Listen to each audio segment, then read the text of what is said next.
Hello everyone. Bit of a bonus tonight. Cheeky little bonus. Tuesday evening stream. Don't normally stream on a Tuesday, do I? But welcome in. Everyone's here tonight. Oh my word. The rumours are true. You must have heard a rumour. A rumour being that we are no longer at East Fife. Oh, no. The Scottish... it's not quite a nightmare, but the Scottish expedition is over for a little bit. Because... basically... something happened last night. Some of you, of course, were here. Some of you, of course, you weren't here. We were currently managing East Fife in the Scottish League Division 1. The plan was to get promoted with them. And then Derby County, from nowhere, out of nowhere, said, "Hey, Tony, do you want to come and manage us?" And we were like, yeah, of course we do. Like, absolutely. And we went, we had a lovely interview, and that was brilliant. And we thought we were going to show him the job, but we didn't get offered the job. But it kind of got us a little bit excited, so we applied for Barnsley. Barnsley came back. Barnsley offered us a job, but as you'll see a bit later on, Barnsley probably wasn't quite the club for us. We applied for Everton. Everton didn't want to have anything to do with us. Kilmarnock didn't want to have anything to do with us. St Mirren offered us an interview. But then we saw this one. Huddersfield Town. League One. Just outside the playoffs. Still in the Papa John's trophy. Welcome to Huddersfield.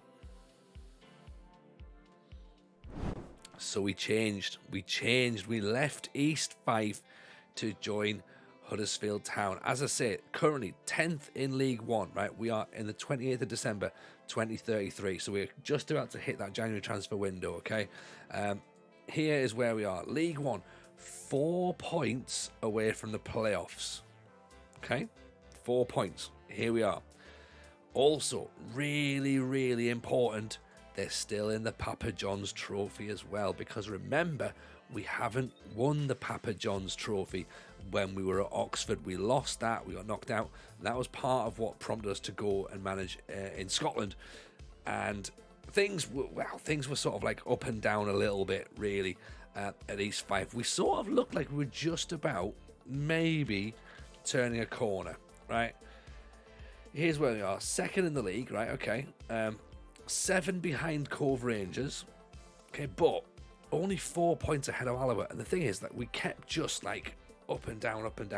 Like, you dropped a point, you were out of it. Like, you know, it was becoming really frustrating. 8 wins, 6 draws, 5 losses at East Fife. We thought we'd just about managed to get the team playing. That was the formation we were using. We had some good results. We then had some not so good results, and it was just we couldn't get momentum going. So we thought, right, let's at least take the opportunity, come back to League One, try and win the Papa John's, because that's of course a trophy that's very, very close to our hearts. And Huddersfield just might be a decent setup, because a few reasons being, one, they have just a £2.7 million transfer budget still, so that's pretty handy. Okay, coming to January, as I say, there is some money in there. No Nuts UK, by the way, welcome and appreciate the follow. We also have we're spending £306,000 on our wages. We have £420,000 wage budget. Okay, so that's quite a bit of money to spend. Yeah, sign Chevron Pulisic. Chevron Pulisic would be, that would be incredible if we could get that. Fat Nige, I think this is the first time for ages that virtually all the chat and Tony were united in the wish to go somewhere. That's true. That's true. We were up and down. There was some moments where we were thinking, is this the right move? One move that came out of the blue, which could have been an option, was TNS. Okay, now TNS, there they are, top of the Cymru Premier, clearly going to have the title in the bag. And they still had, this is their schedule, they still had they're in the quarterfinals, of the SPFL Trust Trophy and the quarterfinals of the JD Welsh Cup. I thought, maybe, you know, go and do a double on there. But I thought, you know what, it's not how this is going to play out. We don't want to do that, right? We're here. We're at Huddersfield, and I think it's the right move. Coventry offered us a job interview, which again would have been interesting, but they're in the Championship. They're not doing much really. 16th, and unfortunately as well, they're sort of overall finances secure. They didn't have much money by the looks of it in terms of what we could do. So I was like, right, Coventry, as fun as it might be, it's not the move.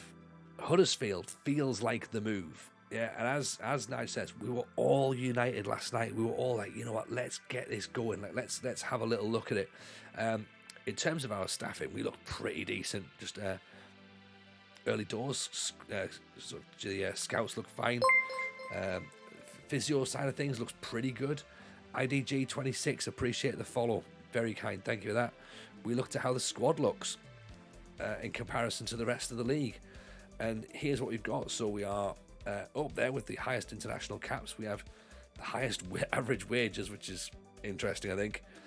Obviously, they were relegated from the Championship last season, so some of this might be slightly misleading. But the interesting metrics we've got in terms of all positions. Right, Zabara, welcome in, appreciate the follow. Very kind. So decision making, second in the league. We have the highest first touch in the league. We have the second highest passing in the league. We have the third highest strength. 10th highest work rate, we need to up that a little bit. 13th highest teamwork, need to up that. We have 7th highest leadership. We also have the highest aggression in the league. This is what we look like in terms of defenders. They need a little bit of work on their heading. Their tackling's pretty good. Their jumping reach is okay. It's 3rd in the league. They can mark, so they're 4th highest in marking, but they've got the 4th highest acceleration. Midfielders look decent enough. Good stamina. That's what we'll talk about midfield in a second, because that's going to be a really, really interesting conversation we're going to have tonight. Teamwork again is the outlying metric which we need to work on. Vision is very good, 2nd highest vision, and the 2nd highest passes. So again, that is going to make a lot of sense for the conversation later. Technique, we're 3rd. Tackling is 3rd as well, and decision making is 2nd. And up front, highest off the ball in the league. Heading, not so great. Finishing, decent, 3rd. Jumping reach, 3rd. Anticipation, 3rd. Acceleration, 4th. Physically, we have good acceleration. We have good stamina. We have good agility. We have good fitness. And we have good strength. Mentally, look at that. Mentals, pretty good for the side, to be honest, for the squad. Off the ball, highest. Vision, highest. Composure, highest. Aggression, highest. Technicals, dribbling, highest. First touch, highest. Passing, highest. Technique, highest. Czar wants his new gen named already. I'm going to take a wild guess, Czar. What do you want? What do you want? If you got someone in mind. Sean Busby, by the way, looks like he might become a player that we're going to bring into the first team and actually use, because he looks like he might be half decent. So we'll get him in there. A striker in the under 21s. We haven't got one. That's the problem. So I would hold off for now, Czar, because unless you want just anybody to come in and be a striker, because we are going to have to go and buy a striker, because we don't seem to have many of them, to be honest. Certainly not ones that are definitely going to become part of the first team going forward. So yeah, hold your thoughts on that one, and we'll make a note of it. It's Owen Michael, isn't it? How can we forget that, to be honest? Owen Michael. So that will be an update at some point. Sean has got him. Lurking as my local club could be relegated tonight. Oh no, Sean, where's your local club? Because that's a worry. That is a big worry. Fingers crossed for them. Hope they don't. If you are brand new, by the way, this is the same. This is a British Steel Challenge where we try and win everything we can in England, Scotland, Wales, and Northern Ireland. This is the story so far. So here's what we've won. As you can see, we started at Banbridge in Northern Ireland. We started employed with no contract, no basically anything really, no attributes, no qualifications, nothing. Started employed, got to Banbridge, got them to promote from the 3rd Division Northern Irish Football, won a cup, moved to Portadown, won nothing, went to Dungannon, won a cup, escaped before we could get relegated, won the league with Linfield, the top division in Northern Ireland, then we won a cup as well, moved to Oxford, where we had a pretty decent time at Oxford, to be honest. They were down into League One, and we got them promoted they went all the way down into the National League. We got them promoted from the National League into the Football League. That was brilliant.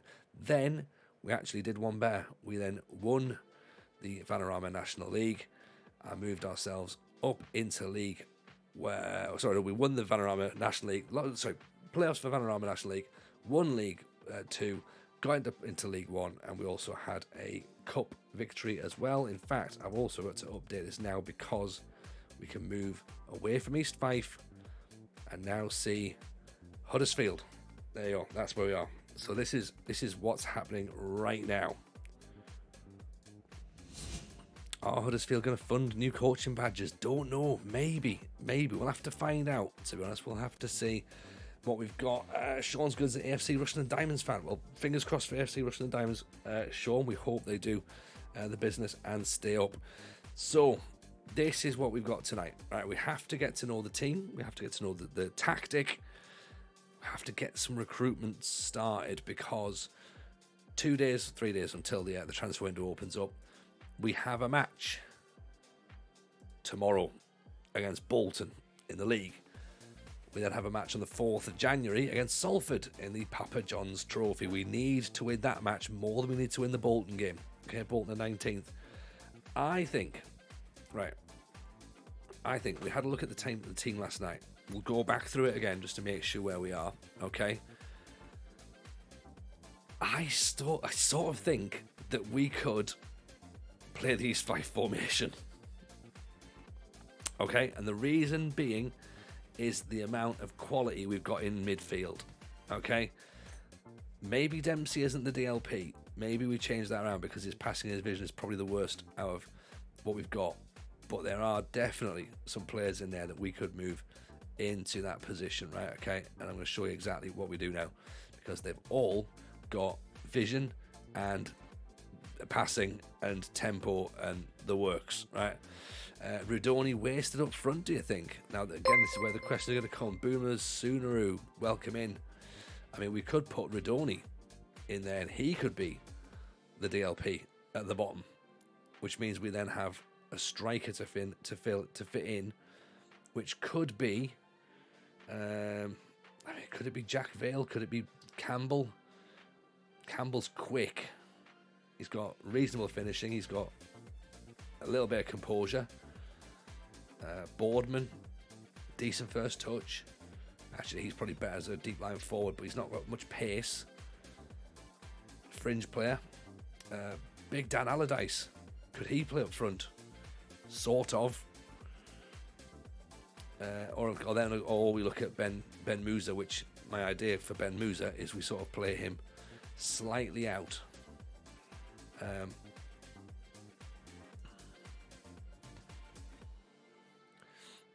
Actually, yeah, Ben Musa could be a pressing forward actually, because his finishing's not great, his composure's fine, his determination's good.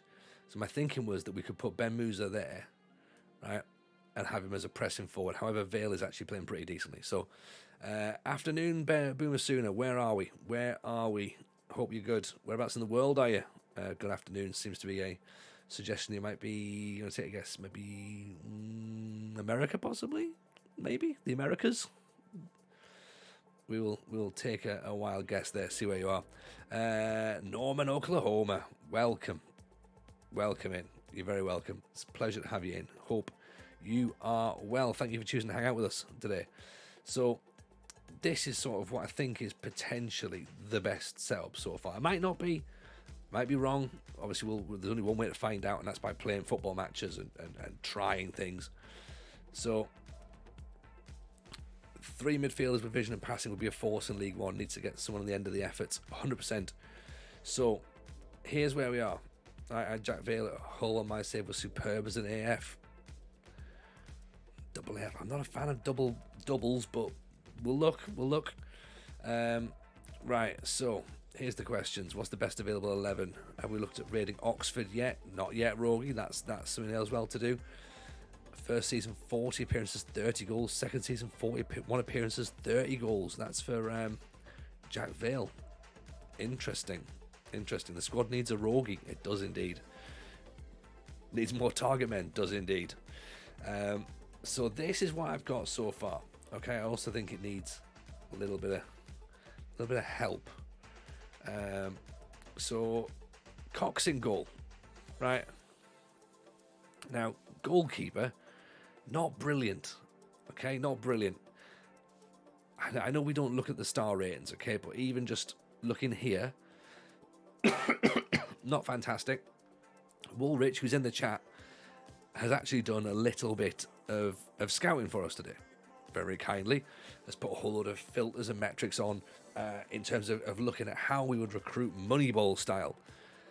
And do you know who the goalkeeper was, who he found fits the perfect metric and will be someone that we should be looking to try and sign? The best goalkeeper available to us at this moment in time is, drumroll please, some of you might guess it, some of you might not, Andy Caddy at East Fife.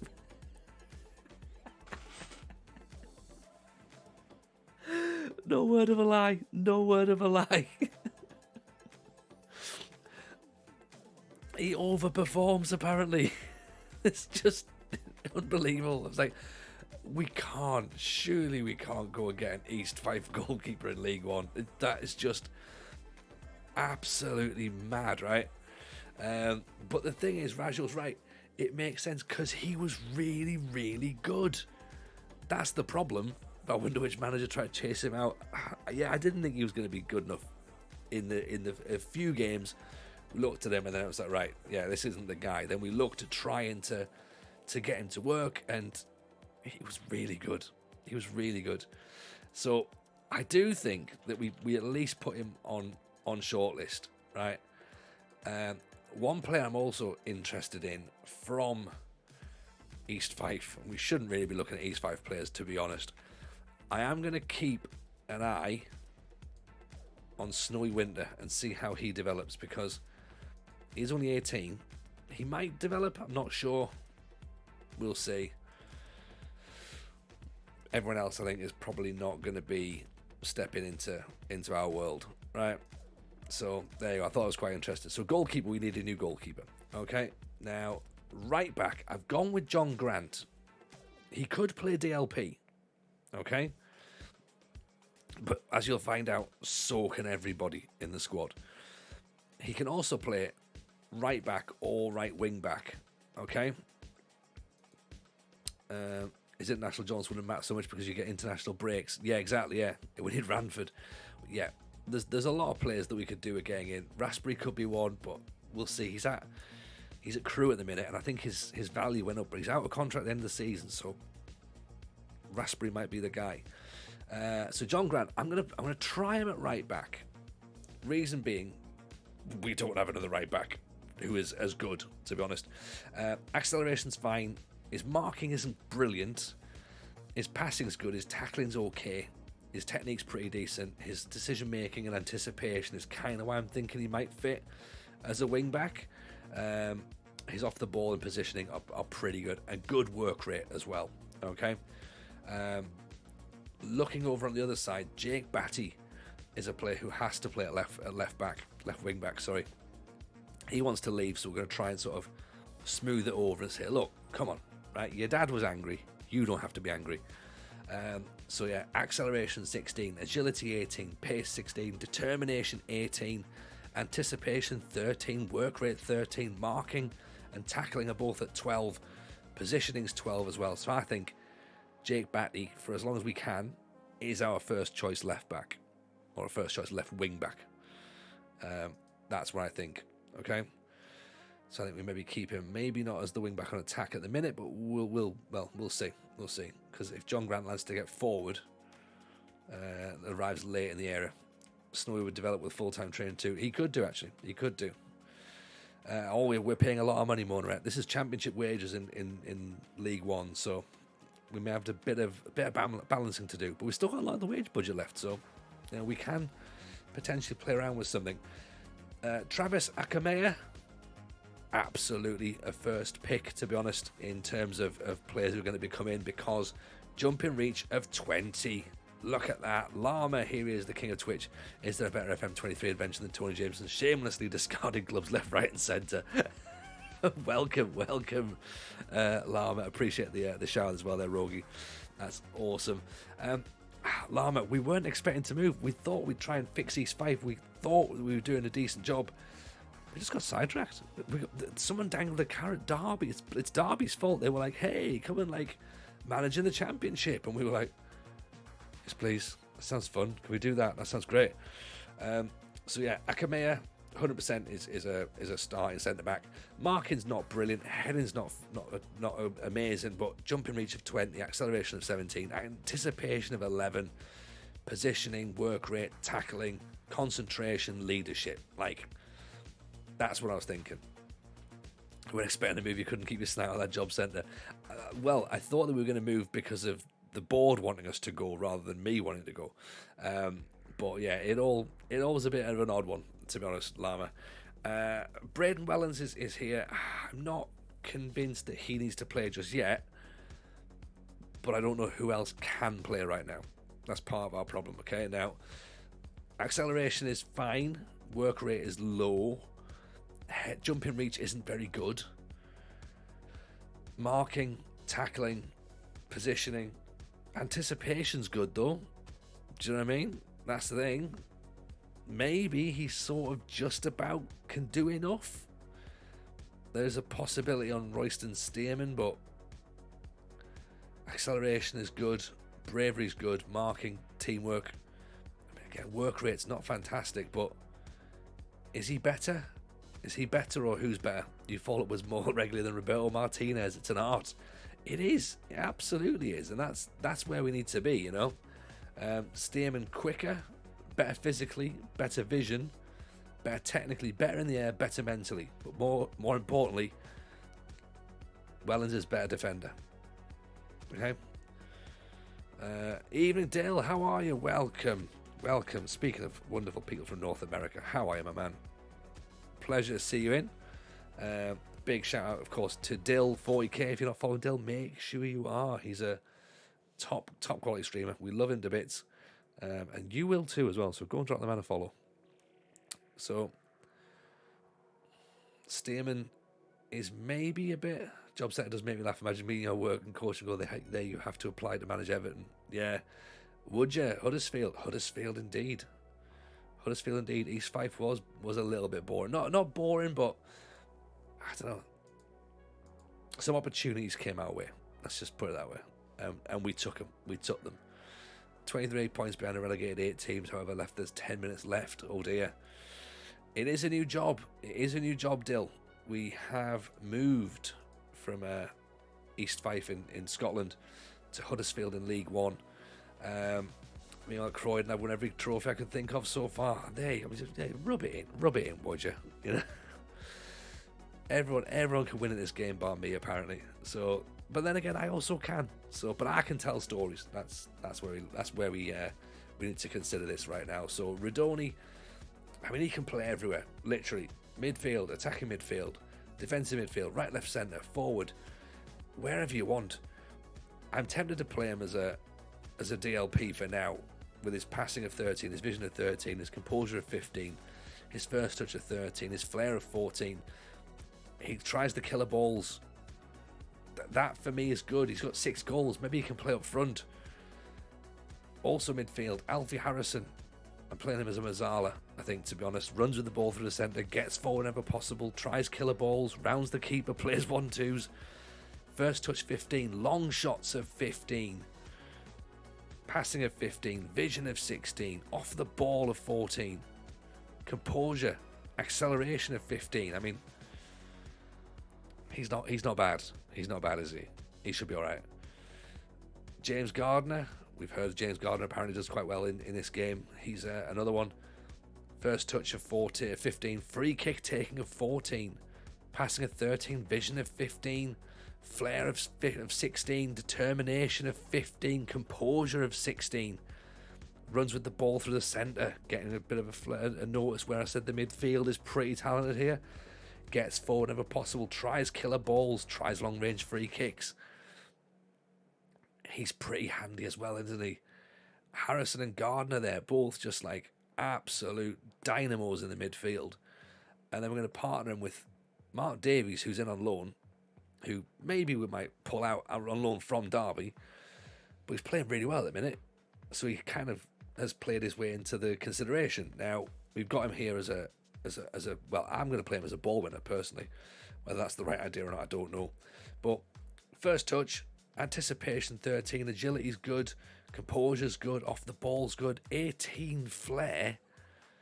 Work rate is the issue for me personally, but dictates the tempo, winds players up, tries killer balls often. I mean, these guys are going to be pinging little balls up over the top and through behind, and we could be creating a lot of stuff. So that's what I think that midfield could do, and I think it could do what it was supposed to do at East Fife, but with players who can actually do it. And then flare ball when it pirouettes into the tackle. Yeah, does like the Blanco bounce with the guy at Mexico, get the ball between his feet and he just jump over them. That's what I think he does. Jack Vale has been moved to a forward as opposed to a Ram Deuter. So he's up top there, finishing at 13. Composure of 13. Places shots, tries first time shots, off the ball, determination. Yeah, this is fine. This is alright. And then Junior Mambenda on loan from Crystal Palace, finishing at 13. Acceleration only 13. Flair, decision making, determination. Off the ball is only 11. Attempts overhead kicks. There you go. So, like 100%, he's got to play up front. Surely. We could, of course, play Radoni up front if needs be as well. But we've got Big Dan Allardyce, if needs be. We can put him in the midfield. I mean, can he play? Where would he play? He could be a ball winner. Marking's okay. Teamwork's very good. Vision, work rate, aggression, agility. Cuts inside from the left wing, so he can play out wide. Bring him inside. So there's an option. Boardman. We think he's a DLF, really. Good first touch. Bravery of 19. Composure of 15. Off the ball. Flair. Passing. Technique. Not really a worker. He's got a mohawk. Acceleration's very good. So, do you see what I mean? Like, I think we're lacking like one or two players right now. Because for me, realistically, I think Grant should be in the midfield. So we're maybe a right back short. We're definitely a centre back short. And we're a goalkeeper short. Unless I don't want to helicopter Busby straight in at 20, but I don't know, is he better? Jumping reach 15, heading 10, marking 10, positioning 12, teamwork, tackling, both 13, anticipation's only 9. Or do we maybe put Dempsey in the midfield as opposed to Davies? So does all the grunt work, really. He's a bit of a defensive midfielder. We could put him in there to just lock things out. Jumping reach 17. I mean, imagine this. We move Radoni there, turn that into your DLP, right? Then you put where is he? Dempsey there as your DM. I mean, jumping reach of 17 and 6'4", nothing's getting past him. His heading is only 6 though, to be honest. Anticipation's 13, so I'm sort of thinking maybe, like, is that the right way of doing it? Have we got a football team here? Like,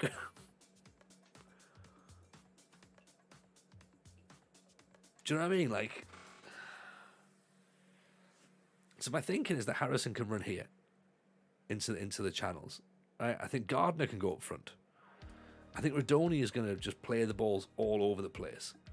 He is the best player, clearly, by a country mile. Is he wasted here? Is he better there? Maybe. Strikers, take our chance, we'll see what works, you know.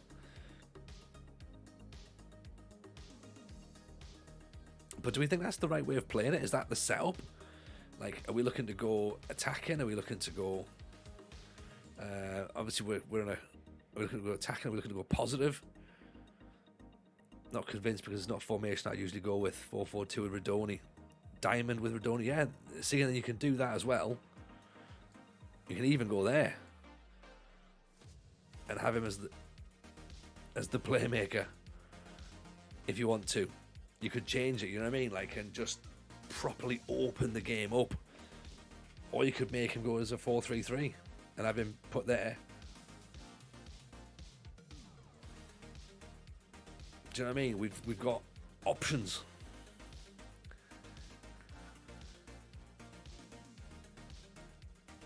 Am I thinking that this is actually like a decent squad right now? Are we missing too much though if we start putting players in there and going up, right? Everyone's going to be going out all over the place. You've got 3 OMs. What's an OM? What's an OM? Because I'm worried that's 2 attacking. Mazzala on support, you reckon?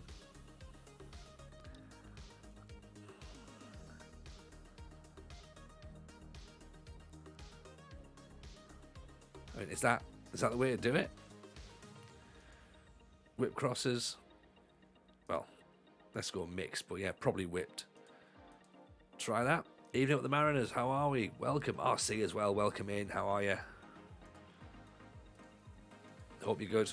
In fact, let's distribute them both. See, I don't like the idea of doubles. Like, have you tried 4-2-3-1? Oh, I hate 4-2-3-1. But yes, it would probably work. Let's save this. Evening, Yurtsberger. How are we?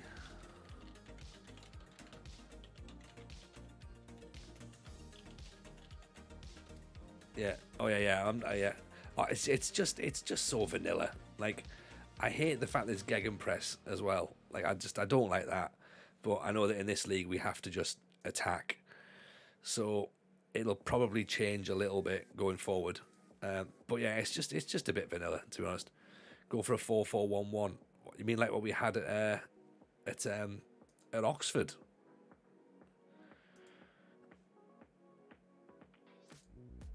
Like that. Aren't you like a tactics guy? Yeah, sort of. There you go. See, we could do that. That works quite nicely. Drop into the old 4-1-1.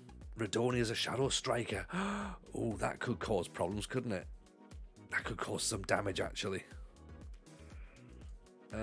We've got one that's a bit of a 4-3-1-2, which again we can sort of like change a little bit. Which is that is double Mazzala, but that was based on last year's game where we needed the inverted wing backs, and I'm not sure that Grant's an inverted wing back. I mean, it could work, but again, this is a new game, so why are we using stuff from last year? You know. I think what we do is, let's start here then, okay? Right, let's get rid of that, okay? So let's go with the diamond cutters. Let's put him there, like that. And then here, let's put Radoni there.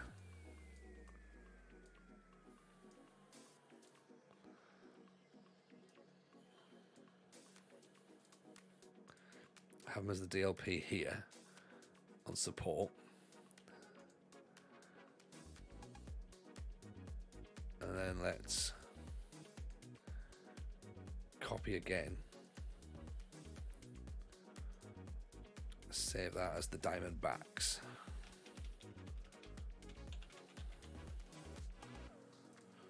And we'll change that as the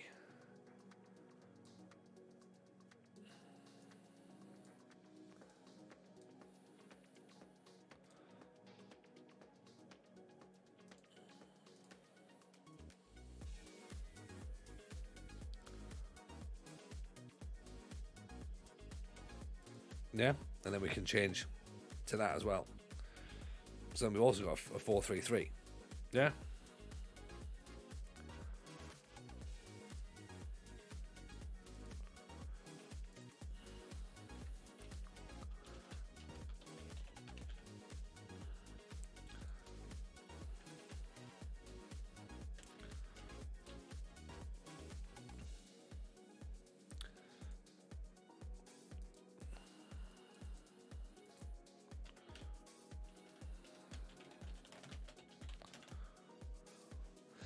what we could do is that could even turn into a 4-4.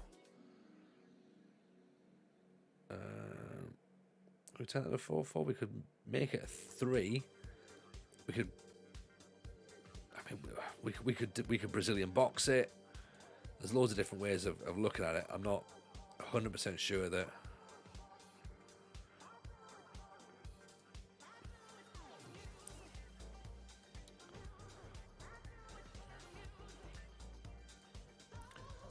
For one. I mean, look. I mean, yeah. Essentially, there's loads of different ways we can look at it, right? I think what we do is, I think we have a quick look at a couple of games now. Play the Bolton game. Play the Salford game. That'll take us into January. As long as we get past Salford, as long as we win at Salford, do you know what I mean? That's the important thing. We've got January to experiment with the tactic, to try and work out what we're going to do. So let's have a try first of all with that. See where we go. And then, so we're up against a 4-2-3-1 anyway. Play it simple, then improve. Exactly. And ironically, we're up against Renford Raspberry in our first match. Bolton, of course, there. Where is he? Where's our man? There he is. Old Raspberry himself. Some players that are still at Oxford, by the way, if anyone's remotely interested in who's still there.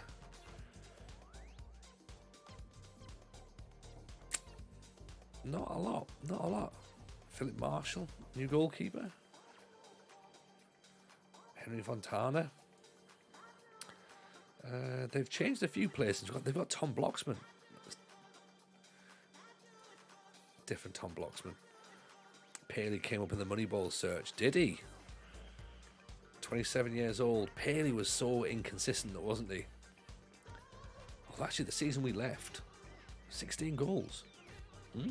Okay.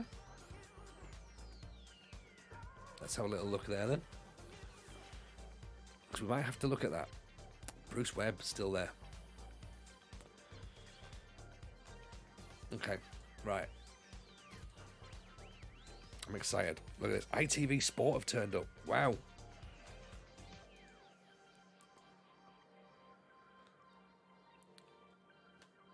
You have disappointed a number of East 5 supporters. I don't think I have, really.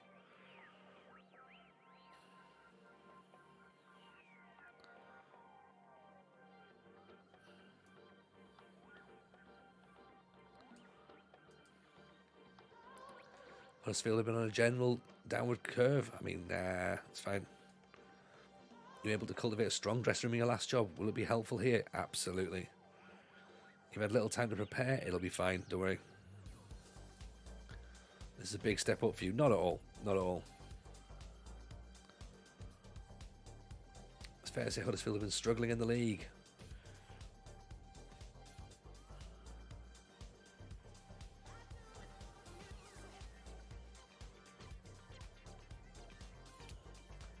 Do you think it's competitive in the FA Cup? We can do that. Must be looking forward to your first match. Absolutely. Can't wait.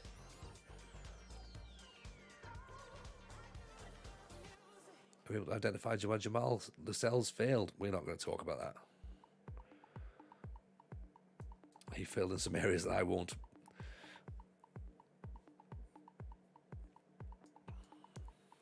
Right. Let's go then. Bolton up first. Players who are unhappy. Most of them. Let's ignore that. Players who want out. Alfie Harrison, Harry Barnett, Travis Akamea, Jake Batty and Jack Radoni. Basically, all of the people that we want at the club. We're going to keep the captains as they are, I think, because that seems a daft idea to change them up. Is it Batty and Akamea? Are they already there? Yeah, Batty and Akamea. Let's keep them as it is. You can captain and vice captain want to leave. Look, don't worry. Let's just go in right now and go, okay, what is it you want? Where are we? Hopefully, with a few changes of results, then maybe we might be able to convince them to stay. You never know. 40 Radonia's class, by the way. As to what they need to be happy, probably just promotion. Probably.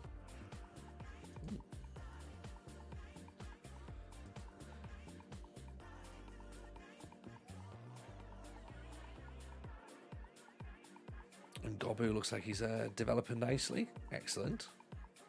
As does Wellens, as does Busby. Ashley Cole, a potential coach. Shea Given, a goalkeeping coach. Radoni's giving me Barry Bannon vibes. I'd cash in.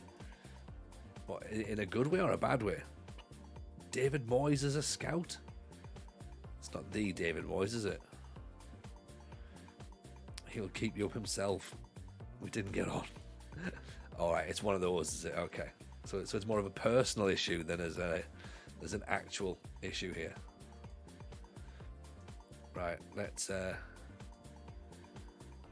going to shortlist all these guys. So Ashley Cole as a coach, Shea Given as a coach. I mean, options: 22nd versus 23rd on the Saturday, the 12th and the 18th. Technical director. He's got some pretty decent attributes if we know what a technical director needs to be. That's not the David Moyes, is it? So never mind. Vaughan Spafford. I mean, like, we need him just for his name alone, surely. Head of Youth Development. 18, working with youngsters. 4231. Maybe Alexis Beanie. He's not quite as good as a youth development. Liam Kershaw, physiotherapy 20. He's already at Huddersfield. Physiotherapy 18. Anthony Reedy. Right, okay. Let's see what this Bolton game has in store for us, shall we? And then, of course, we're going to start trying to get some training involved as well, because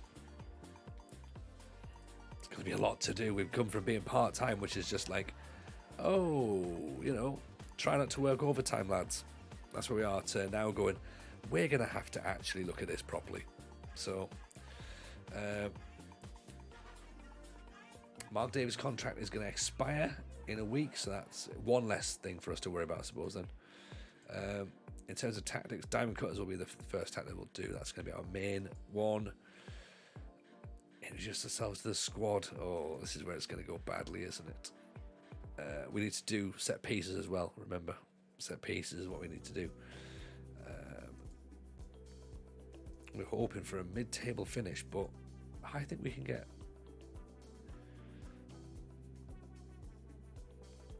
Is that game promotion? The board one in top half. See what the players reckon.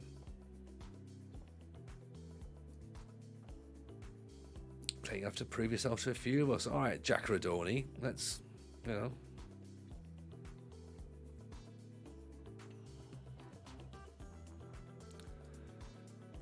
All right, imagine it might be a little bit forthcoming about ideas. Well, we'll see about that.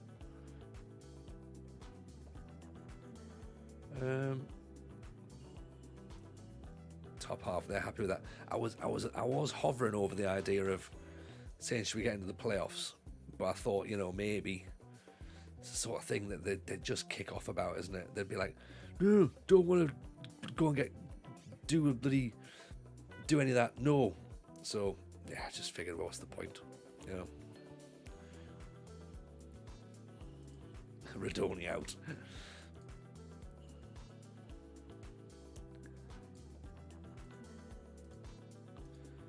I mean, technically, all these players should be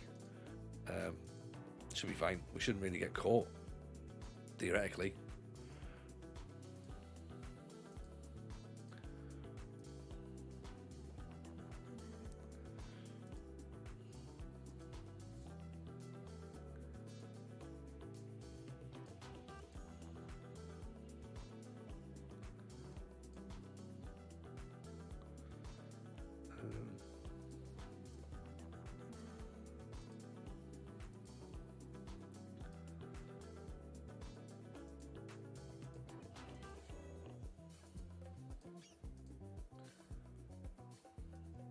Move these around.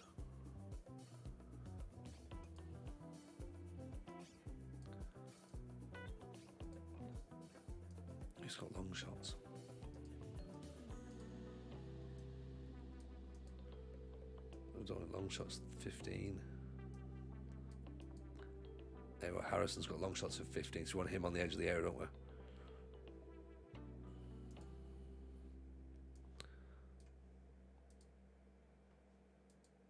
Right, that's better. Right, there we go. Done.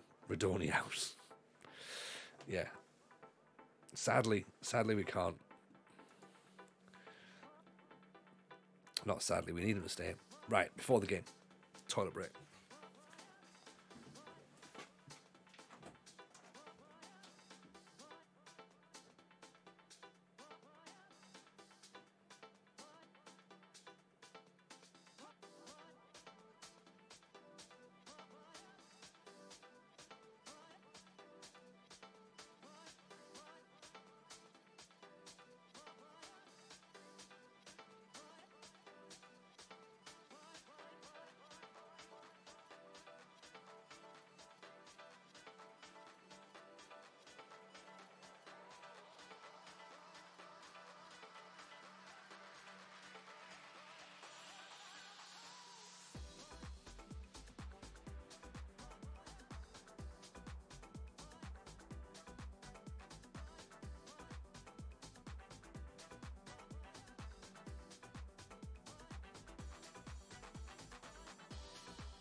Mrs. J should absolutely come and take charge. Right. Three shirts. So the three shirts we've got. First one we've got here is the FC United Talk to Prevent Suicide, which is a Scottish charity, which of course focuses on suicide prevention, particularly in males. It was a charity shirt that they released, which they gave a load to like sort of famous Scottish people and like influencers and all that sort of stuff. And then they were available to buy. So I was like, right, I'm going to buy one, stick it up with the stream. So that's there. Sunderland is here. Of course, that's the team we support. So also that shirt is the first shirt we bought for a stream, because the first stream we had was Sunderland. And I thought, you know what, let's do that. Let's get a shirt ordered, right? You know, because at the time I was a Villa fan and I hadn't changed back to my hometown club. And I was like, right, fine, we'll get a shirt ordered. And it turned up the day we got sacked. So that was a bit embarrassing. And this, of course, here is, this one here, the black one, that there. That is Odd Ballklubb in Norway, which was when we said that we were wanting to stop supporting Aston Villa. I was like, right, I need someone else to support. In the stream, this was the start of FM22, was the operations manager of Odd Ballklubb in Norway, who said, well, come and support us. And then they gave us loads of, they sold the club to us essentially, and just went, right, this is the situation, this is what we do, this is what we are, this is what we believe in. And I was like, I like all this is great. And then we got a little link up with them to do some sort of like some stuff. Basically, we all started learning Norwegian, which was a bit weird, but we did it, and yeah, it was great. The club really loved it, and they sent us a whole bunch of stuff, like shirts. There's like the away shirt. I've got a home shirt that's signed. The kids have got shirts. They sent both the boys a shirt with their names and numbers on the back. I've got like a little odds coffee cup here as well, which is pretty cool. Scarves, hats, like just, yeah, you name it, they sent it, and it was great. So yeah, really, really cool. So they're the shirts. But we're moving offices shortly, because we're currently, as I'm sure you're aware, as a Villa fan, I sometimes wish it was easy to stop supporting them with the heartbreak they've caused. Oh, Aston, the second Steven Gerrard turned up, I was out. I was just like, nah, I'm not having this. Like, fuck that. And I left, and I haven't looked back since. I had a little cursory glance when Emery turned up. I was just like, well done. Okay, that's good. But then this whole thing with BK8 as well, I'm just like, they've not changed. But I don't live there. I'm not from there, so...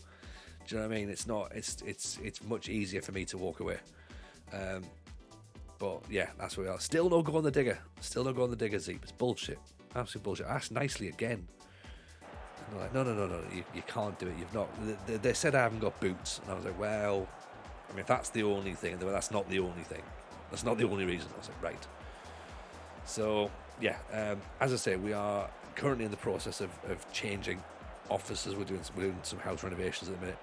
So extensions being built out the back, and then sub drive to get James his own digger. We got it to start a football club. I can get my own digger here, right? Probably cheaper than doing that running TJFC. Probably, and probably just as successful as well. Get a digger license. So yeah, we're building this extension at the back, and then the office here is going to go downstairs. So we're changing our downstairs living space into my office and a snug lounge, and then we're putting a lounge at the back, and then the kitchen's going to be an open plan kitchen diner. So it's like, yeah, we're doing quite a bit of work to make things different and rather than move essentially. So yeah, it's one of those where we're doing a bit of work on it. So hopefully it'll be good when it's finished. But it's got over 12 weeks to get it all sorted. We're 2 days in at this point now. So ball's cleared, nice little knock on there. Vale cuts back inside. Oh, rolled. Gardner's got it. Mambenda. Oh, I'm not from Bum, but named after the club means I'm forever attached. That is a problem, innit? That is a problem.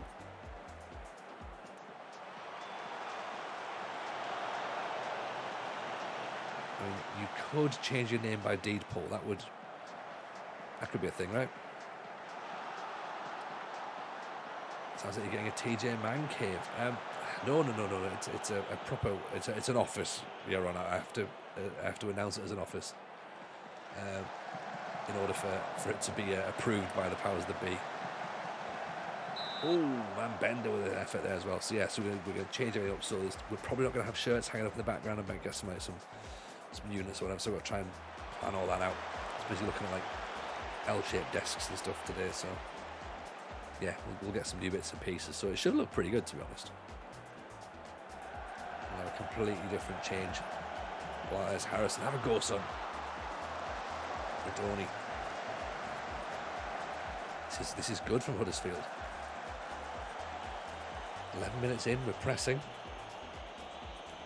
Akamea launches the ball forward. Everyone just seems to launch the ball forward because they can all play passes. I wonder whether high tempo football is the way to go, whether we slow the pace down a little bit, put our foot on the ball, don't give it away. So eventually, we are going to lose it. Is this a journeyman? Of sorts, Cookie Monster. Of sorts. It is British Steel challenge. Man, Bender's through. Oh, should have been the first goal. Hope he doesn't change the decors off and he does teams on here. Mrs. J.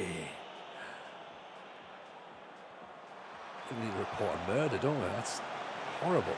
Horrible. Dempsey floats it back in. Cleared away again. Shots fired. Absolutely shots fired. Like, just... Do you know what I mean? Horrible.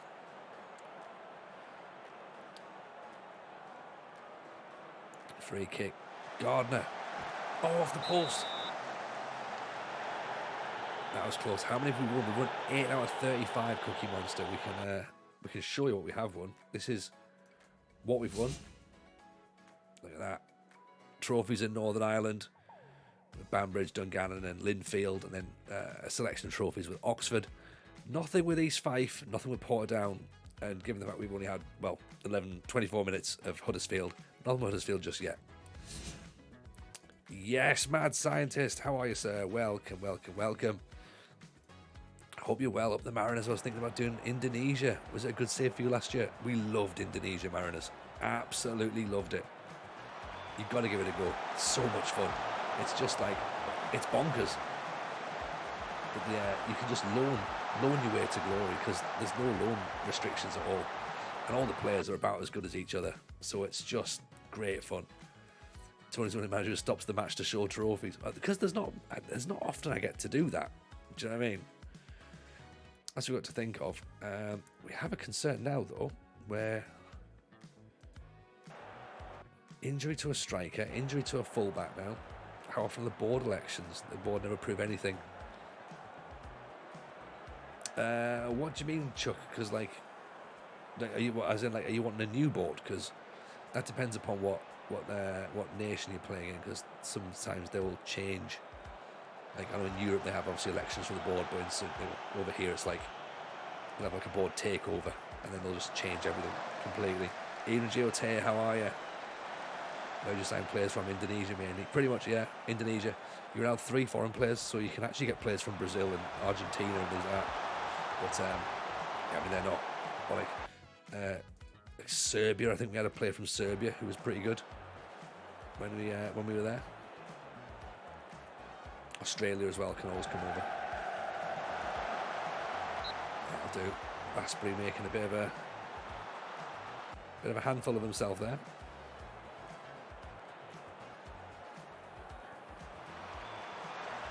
Get away. Stand him up, don't go any silly.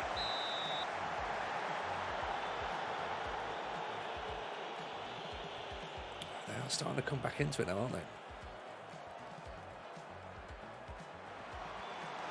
Cleared away. Going as far as White. Cleared away, is it? Yes, it is. Here's Busby. Young defender on for not his debut, but still very early in his career. I mean, that's an interesting first half, isn't it?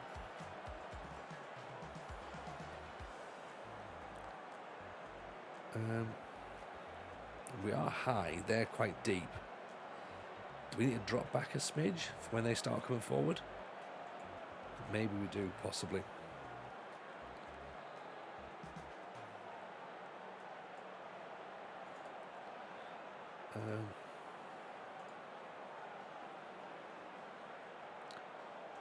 Drop off a little bit more there, possibly. Wilco get the hydrates in. Not a bad shout, Wilco, actually. What I'm going to do is I'm going to try and switch it up a bit.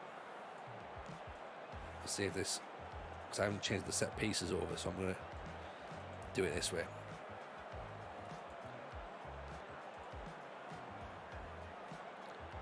See if it helps. Definitely try to say with the same team you tried, saw the videos about their ultras. Oh, like just they're brilliant. They're absolutely brilliant. Like so good. Salty B tried it this year as well, and it was great fun. I think he loved it, but then I think he also got sacked, or he left, I believe. So there's another way of looking at it. Busby Radoni knocks it down. See if moving in from the diamond, the top of the diamond, see if that's going to make any difference. I don't particularly want to move him, but Wellens with the corner. He's on a yellow card as well, centre half. Rips it in, headed over the top from Akamea. Bit of encouragement on the team. We don't have another centre half to bring on, that's the trouble. I don't want to move Batty inside. And Bender. Right, I'll tell you what, let's... I'm going to take Man Bender off.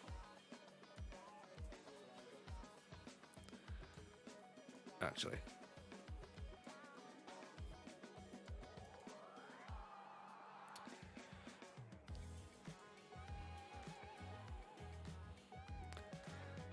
Dempsey can play a centre half. He can. He can. Thing is, though, he's also very good in the air, so he's kind of good at cutting things out.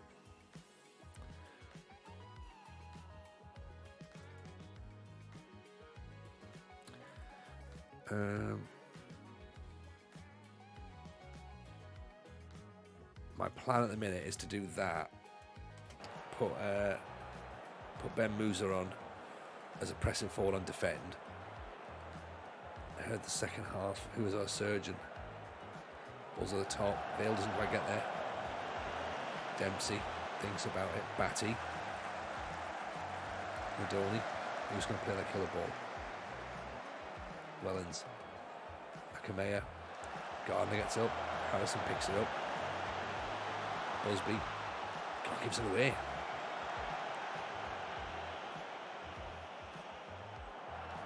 Akamea wins the header. Gardner over the top. Harrison. Oh! We've hit the post. Batty. Ben Musa puts it over the top. Oh dear. Bale's not having a great game. So we might have to change him as well. Akamea.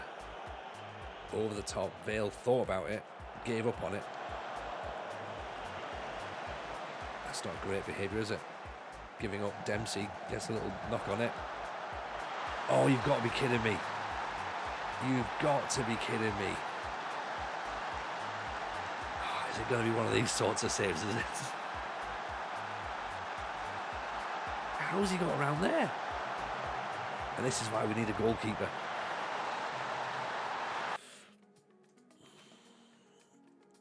Right, okay.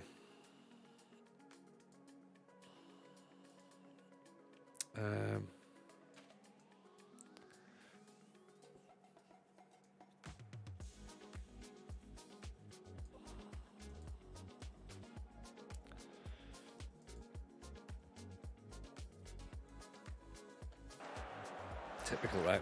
Absolutely typical.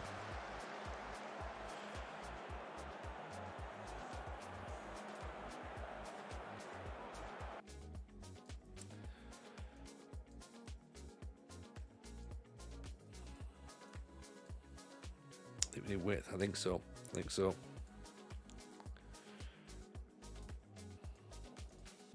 I think we do. I mean, we can't slag the formation up after one game.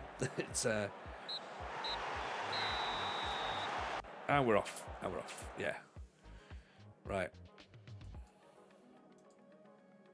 As long as we beat Salford, that's the thing we need to do. Even Mickey Spoon, how are you, buddy? It's only 4 points off the playoffs. It's not the end of the world. 7 weeks for John Grant. That's a trouble. Right, 7 weeks. Right, Ben Musa reckons that he can score goals. We'll see about that.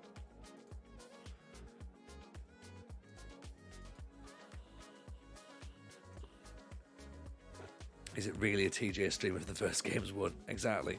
Even with Fife, you weren't a fan of it. I mean, I'd rather use that than 4-2-3-1 though. Do you know what I mean? That's 4-2-3-1's just a bit meh. And even like 4-3-3 is a little bit obvious. And I know like saying things like obvious is, you know, you should be able to play things that are obvious because it's football.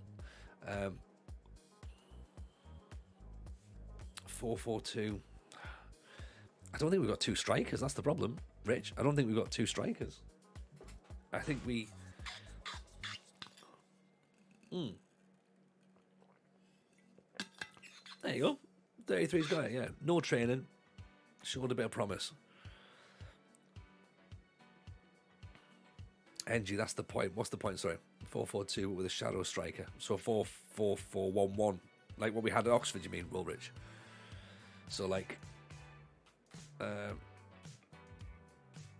so that, essentially. 3 central defenders and wing-backs. We haven't got 3 centre-backs either, Wilco. That's also a problem. We've not even really got 2 centre-backs who are good enough. Offset. So we'll use some tick-attackers and shadow strikers. I mean, that's the thing. We gegenpress that, which, again, is, you know, if we tick-attacked it, then maybe we could get something a little bit better. We change stuff up a little bit.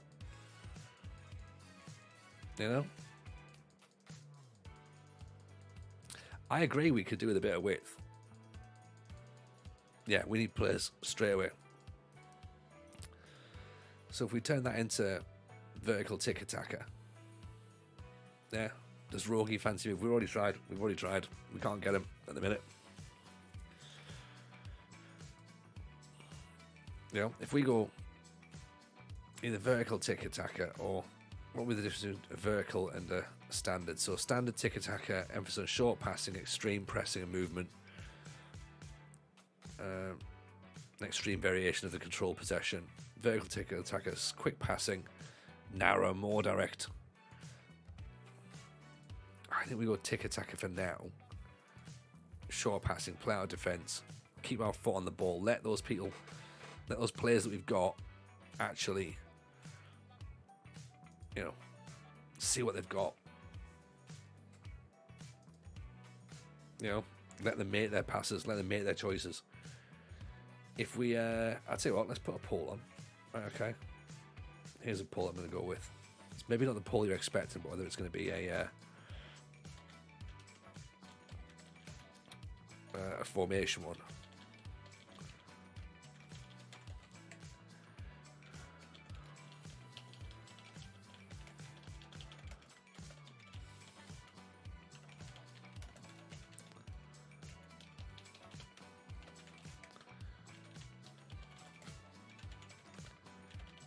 Right. Order of priority. 4-1-3-2. Maybe. 3-4-1-2. Right. So also what we've got to think as well, right? Now, we're chucking out just variations of you know, we are chucking out variations of what may or may not be the way of playing. Right, what we have to consider, okay, is who are our best players? Do you know what I mean? Like, let's look at this. It's January, right? Why would we come in and try and play a system that doesn't play to our best players? Okay, we've got a stack of very, very talented central midfielders. Okay, so I think we play to that strength. That's why I've packed this midfield up here. Because Dempsey's a good DM. He's not great, but that jumping reach of 17 in the DM slot is vital.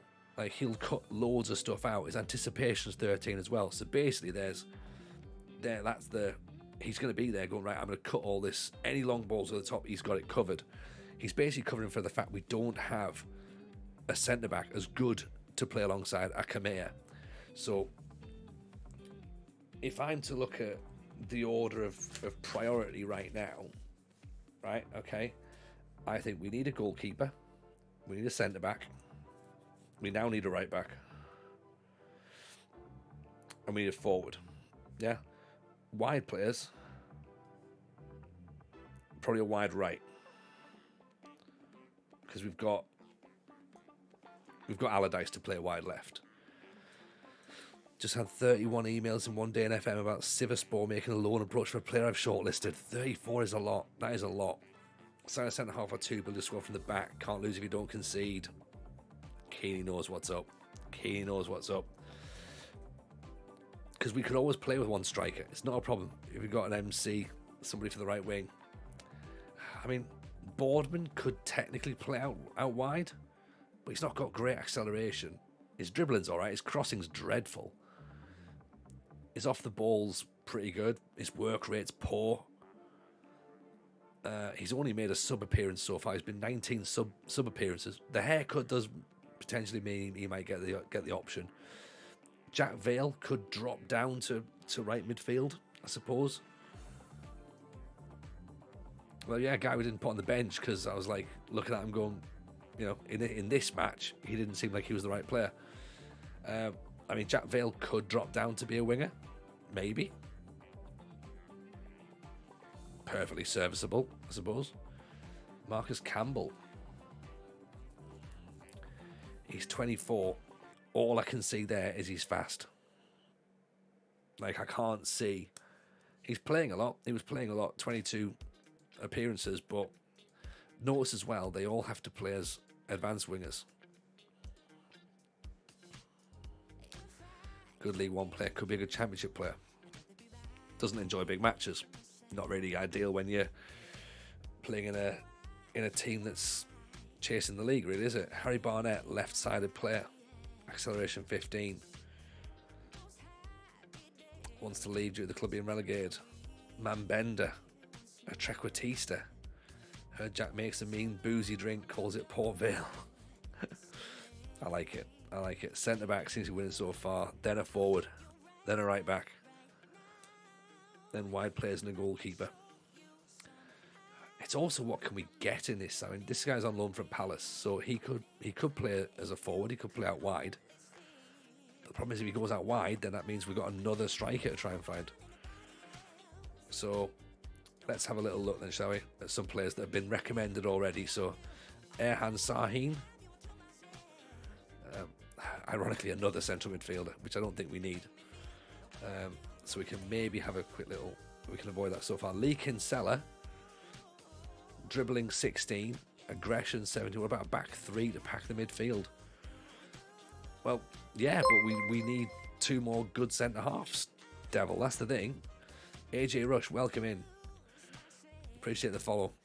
I mean, like, that could be the system for next season, but we need a system for this season just to see us through, really, because, like, a back three would rely on us getting two good centre halves, two great centre halves to play alongside Akamea, and a good right wing back or a right midfielder. I mean, that's, you know, if we can't get them, then a back three just ain't gonna happen. To be honest, like, so far, the only players we've got as guaranteed at this point is a whole bunch of central midfielders. Yeah. Okay. Our left wing back, who's Batty, he's an absolute starter, and one of our centre backs. That's where I think we are at the minute. And I think that Mambenda actually I think is going to play because he's on loan from Palace. So I think he's going to play. That for me is what we've got so far. Okay, if I was to go back to this tactics screen, have you not got a CDM that can play centre back? I have, but then I lose the CDM. This is the thing. Like, I think what we need to work out is this team got relegated into League One. Okay, we have. I mean, he can play centre back, right? He can. He's not the worst centre back in the world. But who do you then replace him with at DM? You know? So that's a question. Because Mark Davies is fine, but he's leaving. He's going back again. Like, his loan's finished, so we can't consider him. Kasumu, just great mentals, but physically so weak. 34, like, just not a player who's going to be playing for us, really. And at 19 grand a week, he needs to get off the wage bill. Do you know what I mean? Like, we could put... You could do it this way. Have Radoni there and have him as a DLP there. But then, are you losing what Radoni can do? And then he turns into a Roman playmaker. He's got a double pivot here. Is Gardner going to be a pivot? Maybe. Do you then have a Mazzara there on attack? And then that's a very heavy attack midfield. Does that work? I mean, Jack Vale apparently doesn't sit. Oh, sorry, that's not Jack Vale at all, is it? Sorry. We then need to find another central midfielder, so that would be, say for example, it's Allardyce, just for now. An AMC instead of a DMC. Well, yeah, but the same problem is, Wilco, is that we're taking our best attacking player and put him in defence now at this point. Like, so we're gonna build around Radoni. He's either the pivot, he's either the focal point at the top, or he's the deep line playmaker at the bottom. He can't be both. And we don't have any defensive cover if he plays here and we play a defensive midfielder in centre back. Do you know what I mean? That's the thing. The squad, like the players we've got here, we don't have three brilliant players in each position. There's some players we don't even have one brilliant player in each position. So what we have to work out, even though how I pal, we have to work out whether Radoni is better at the top of a diamond, which is what we've literally just played in the last match. Okay, having him there, or whether he's better as a deep line playmaker here. Now, at the last match, we played him there. That's interesting that they've actually got a bit of a partnership, so maybe he has played centre back this season. So now we need to find someone who can play as defensive midfielder. Yeah, not going back to 5. and that's what we need to try and work out. Like, who's the best person to put where? And also remember, we've now lost a right back, so we've got that concern. I mean, we could do that and go 4-3-3, but it still doesn't stop this problem here. Let's go there, and then all of a sudden he goes there, and that's not there. Try the old man at DM for 5 games.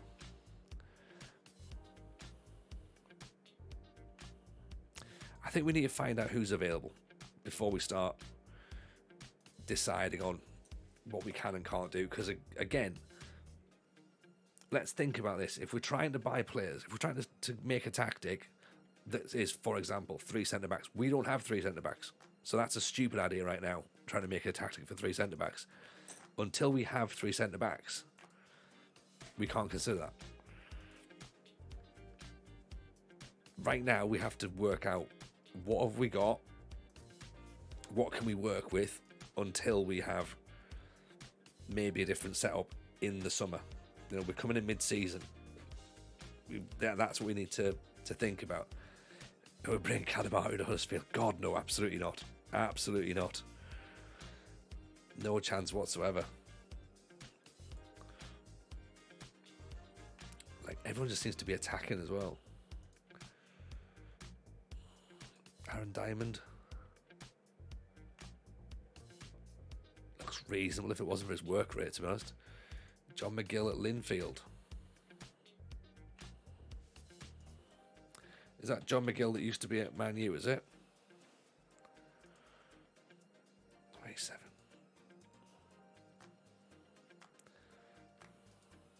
Thing is, we'll have to get him scouted, that's the problem. Because we don't know. Last I saw was a Derby interview. What happened? So basically, what happened, Owen, was we were having a relatively average time in League One in Scotland, and all of a sudden, Derby, out of nowhere, said, "Do you want to come and manage us?" And we were like, "Yeah, that sounds like a decent idea, actually." So we went across, had a bit of a chat with them, and got ourselves a bit carried away, and we went and had a look at Barnsley, and we chatted to them, and then we went to Everton and we chatted to them. Well, we applied for them. They didn't actually say anything. They didn't come back to us other than to say no thanks. And Derby turned us down, so we went, all right, fair enough, not a problem. Went back to East Fife, thinking everything's gonna be fine. And then this job at Huddersfield came up. Barnsley offered us the job, and we're like, I don't really think Barnsley's the play, to be honest. So we're like, nah, it's not really for us. And then Huddersfield showed up, and it was like, you know what? Huddersfield's got enough to keep us interested. Because they're still in the Pizza Cup, and they're in League One. So, and they're only like 4 points off the playoffs. So it's like, right, this is actually a thing we could do at this point. Plus, the Clough option was there. We were like, right, let's go and do the Derby County Clough thing. Tony got a flat on the M6. Christian Gorey, that's another player. Hartlepool. Adam Jackson, he can't really do much, can he? Stacey Harrod, left-sided. We need someone who can play on the right. And then we've just turned up. We played our first game. We've been here like a day. First match was actually against Bolton, and we've actually lost 1-0. So disappointing there. We looked like we were playing all right, but just ran out of a little bit of ideas, I think, to be honest. So, but it'll be all right. We'll be able to sort that out, So let's have a look at. Right, I'll tell you what. Let's look at centre backs first of all, because that's what I need more than anything.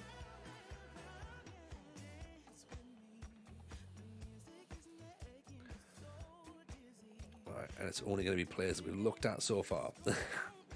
Snowy's an option, but I think, well, we So what we need is we need some first choice centre backs first, and then we need to start building up. We could do the first thing actually and ask the club and see what they recommend. I don't know if that's going to be a good idea, but let's see what they can come up with. Alexander Jimenez from Club Brugge. I mean, I like the look of him already. To be honest, I know nothing about him, but he's 6'5". He's played 17 games for Bruges already. That'll do for me. Jeremiah Williams-Bowers. Tackling is sort of on the lower side, we'd expect. Jumping reach is okay. Adam Brook from Peterborough. Work rate's low. For a centre half, is that a worry? I mean, is that an option? He's played one game for Peterborough.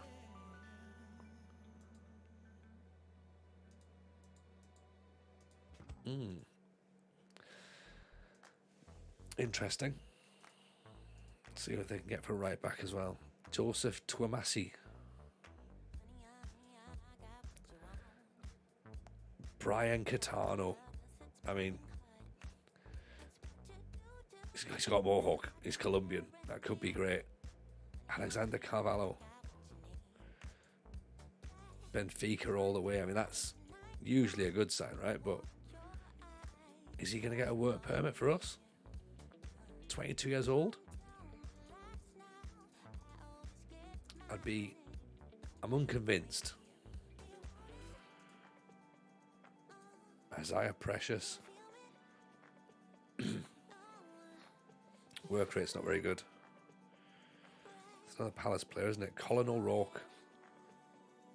There's our striker. 6'6", finishing 14 to 20, acceleration. Jumping reach is reasonable. He'll be the guy, I think. Asked you before what skin I'm using. Oh, sorry, Johnny. Yeah, there's a command there for it. It's the Tato skin. So, yeah, get yourself download on that one. Apologies we didn't spot that. Ben Kroll. An O'Rourke at Rangers. Oh, I know. It's unlikely, but you never know. You know, weird things have happened at sea. Right. Abe Rogers. £15 million.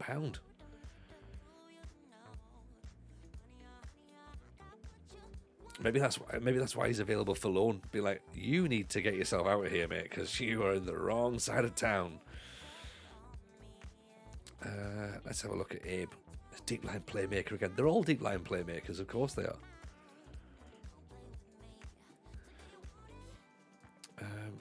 Right, now let's have a look at transfer. Sending back at transfers. Ian Hughes. 6'5". Between 700,000 and 7.4 million. I mean, give me a ballpark here. He looks good though. 22 years old. 6'5".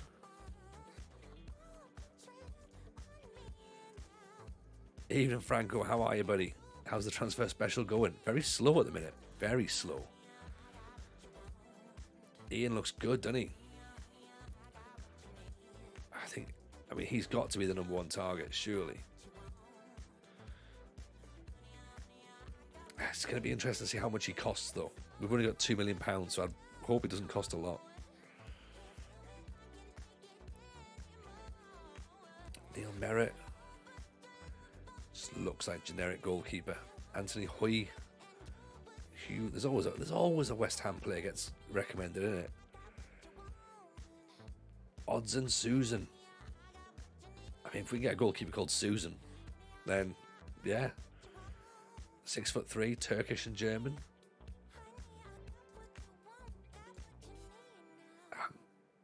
I'm happy to. You know, I know it's silly, but I'm happy to trial him. 3 or 4 million, you're reckoning. Starting a new save tonight. Anyone choose from Levski Sofia, CSKA, and the Puskas Academia. I mean, they're all pretty good to be honest. AJ Rush, of course, has already dropped a follow. Appreciate that. I think they're all pretty good shouts, to be honest, Johnny. I would go with any of them.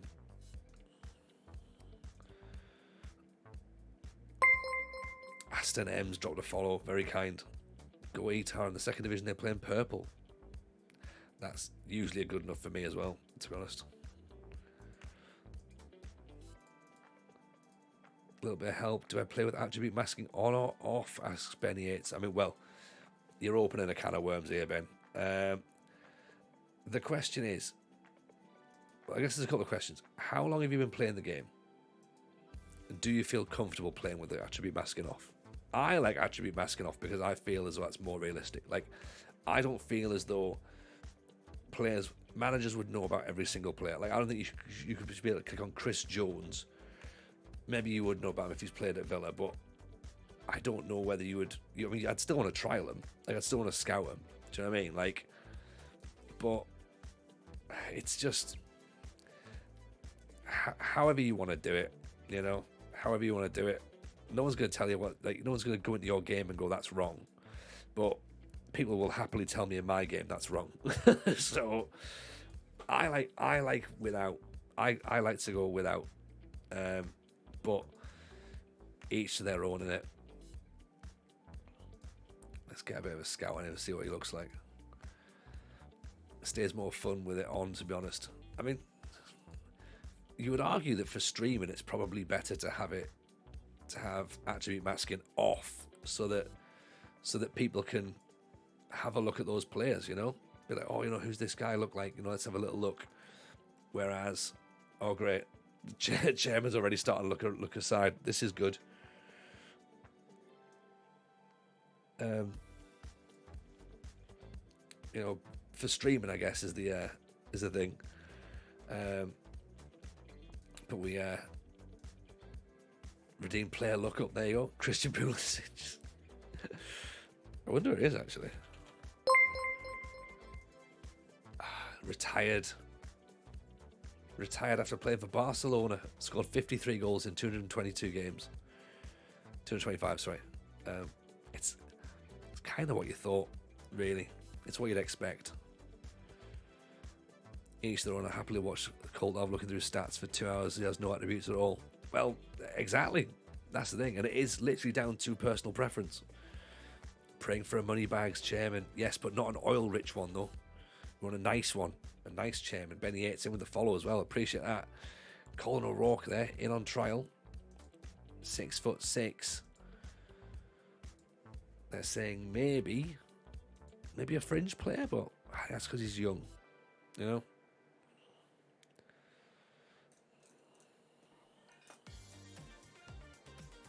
Oh, yeah, Colt Av's Moneyball save is brilliant. Transfer embargo is possible. It is as well, isn't it? It really is. Oh, I forgot about that. That is a possibility. That's an absolute possibility. Lee Kinsella looks fine. I guess we kind of very quickly just try and stack a whole bunch of players in. Hope for the best, right? We've been through a transfer embargo before. What's the main goals of the challenge whilst at Huddersfield? So at Huddersfield, we want to be, we want to win the Papa John's, and we want to get promoted. So that's the two goals we've got here, and they are only the two goals we have at Huddersfield. We don't have anything beyond that really. We're just like, right, let's get those two done. Anything after that is a bonus, which again is a little bit like Oxford. It was just, you know, get back up into the Football League. I mean, if we can get Rogie, then of course Rogie's coming in. But problem is, Hearts were playing a little bit hard to get. Not willing to let him go on loan. And at the minute, we haven't got. Well, I would say we haven't got a couple of million for him. It's a lot of money. It'll be money well spent. That's the thing.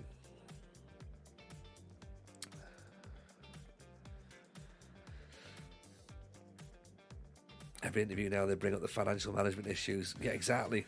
They're doing it all the time anyway, aren't they? It's like, do you remember that time you had a transfer embargo? Look, one time I forgot, right? One time. Yeah, there is that as well. Yes, get players on the never, but I need to remember. I need to do that a little bit more as well. Even Sports Mad, how are you, buddy? Welcome in. Hope life is treating you well.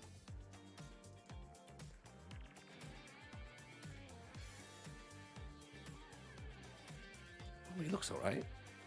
Probably plunge one in the club into financial destitution and then never let you live it down. Well, there is that. I mean, he looks like he might be okay. 27 though. Did you say have a transfer embargo? We haven't got one yet. I think it was more a case of we might have one because of the potential board change, but we'll see. We'll see. Never know is how it works in real life. Oh, 100% is how it works in real life, and that it makes complete sense to do it that way. And be like, right, let's get the players in like that. I just worry that I'm not getting the best deal. Like that's the problem. I'm like, I don't think I'm getting the best deal here.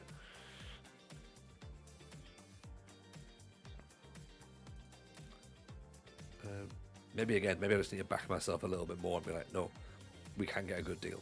Let's do it this way.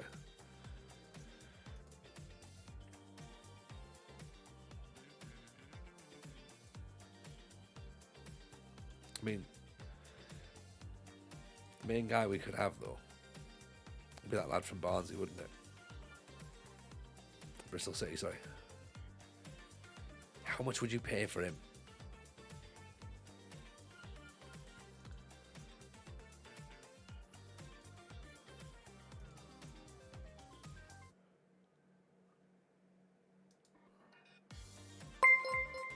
Ian James Thoughts, how are you, buddy?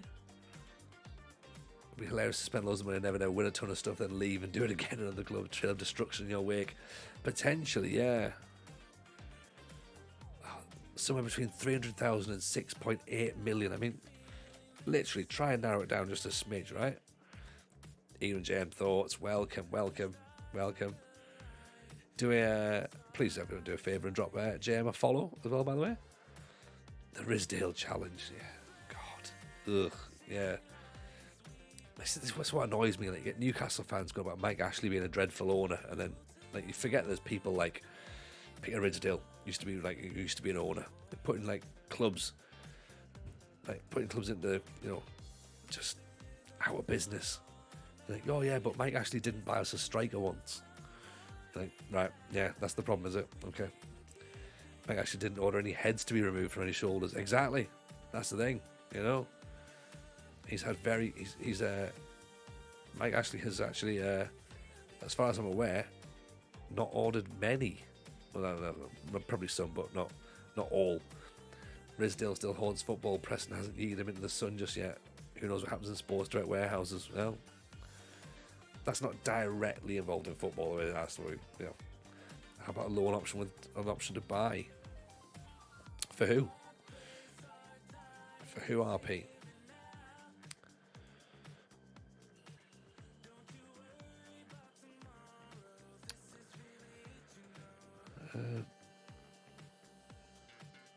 Also, Ashley's better than Oyston. Yeah, exactly. Yeah, better than Oyston.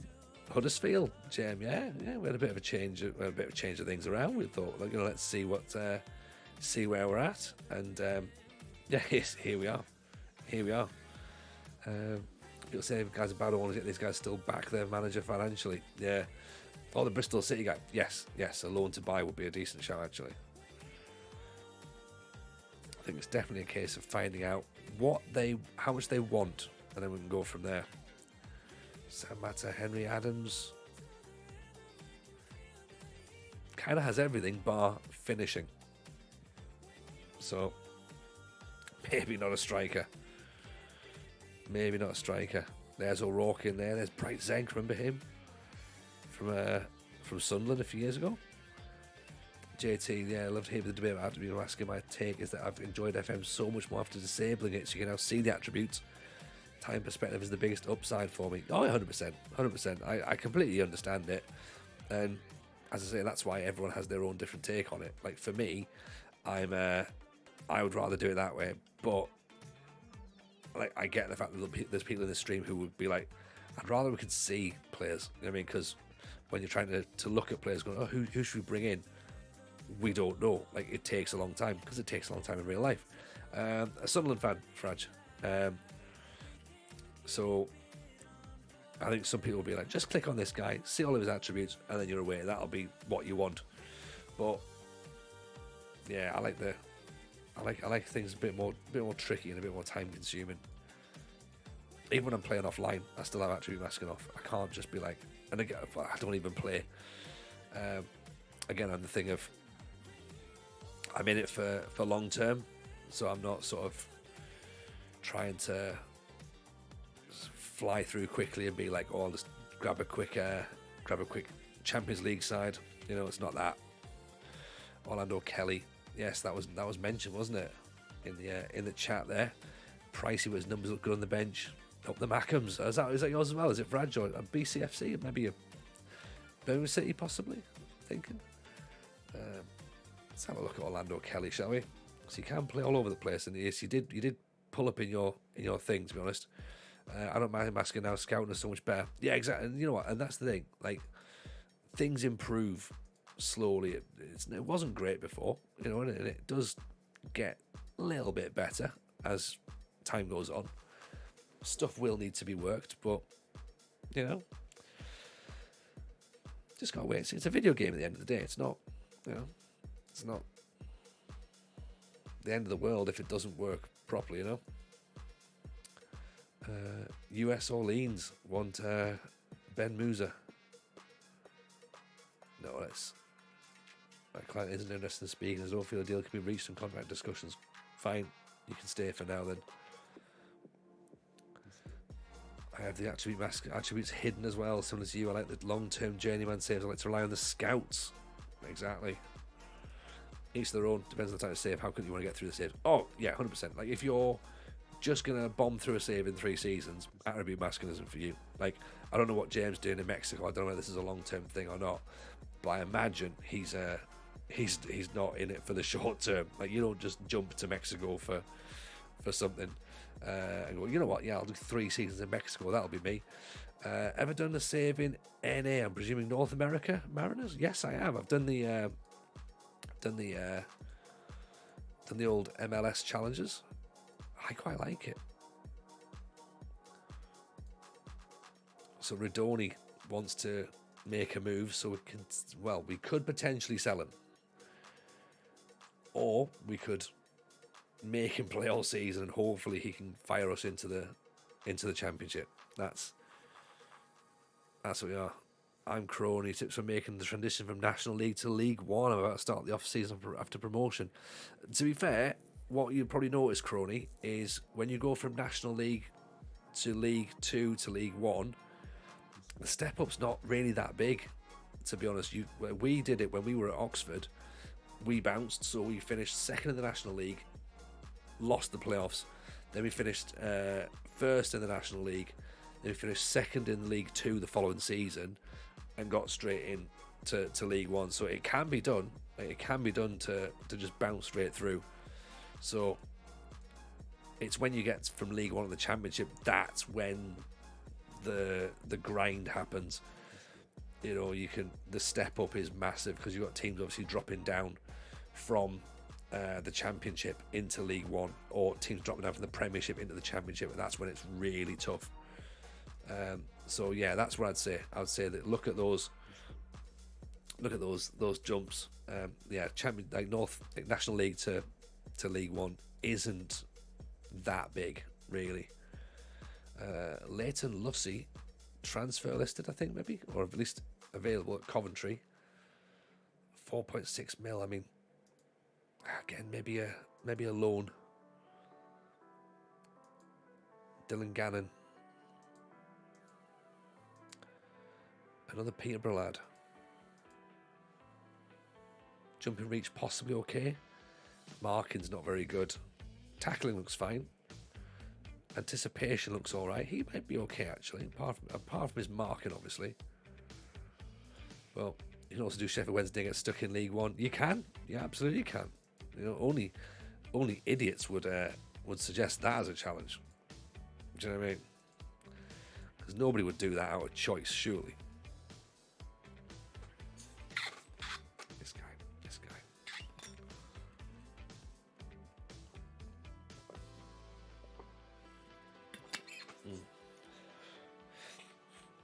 I should say, by the way, there's a lot of us in now who are new tonight, so come and join the Discord, come and hang out with us, and also listen to the Football Manager Show podcast, which the new episode will be out tomorrow. So keep your ears peeled for that. It's myself and RDF Tactics. So yeah, as I said, the Discord's a pretty decent place to hang out, so please come and join us over there, I think.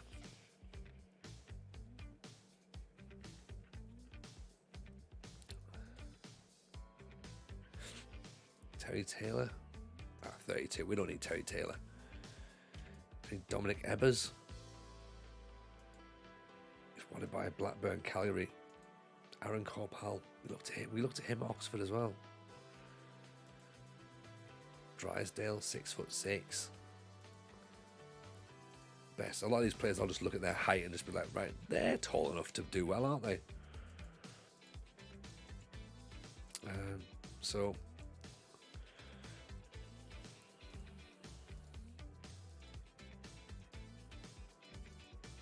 yeah, right. So we are in there. So £350,000 a week less on wages. So at the minute we're fine, right? We can have a transfer window, right? Okay, Mackenzie Kirk, someone that we've apparently had on the shortlist before historically. What are your thoughts about the tactics this year? I feel like a 4-2-3-1 with DMs is too easy to win. Yeah, a 4-2-3-1's been too easy to win with. For too many years, to be honest. That's why I don't like it. Like I find it boring. I just don't bother. Like I leave it out. Like I don't think that there's, and again, the way that I play is very different to how a lot of people play. So I don't think there's one set tactic that wins. Some people maybe don't want to hear that, but I don't think there is a set tactic that wins. I think you have to work for your victories, and yeah, there's certain roles that are quite nice that people might want to look at and consider, but I don't know. I wouldn't necessarily say that there's definitely a one size fits all. That's what I think. Right, I'm not going to put Lucas in just yet because, well, we don't need to at this point. Cheesy Weezy, appreciate the follow. Welcome in. Double Volante is insane. Can be. Grab the Brazilian centre midfielder as your new DM. He is, but we need to be. We need to move someone else out first of all before we can do that. Matt Drysdale is going to leave to join Harrogate. That's fine, no problem. Fraj with the follow as well.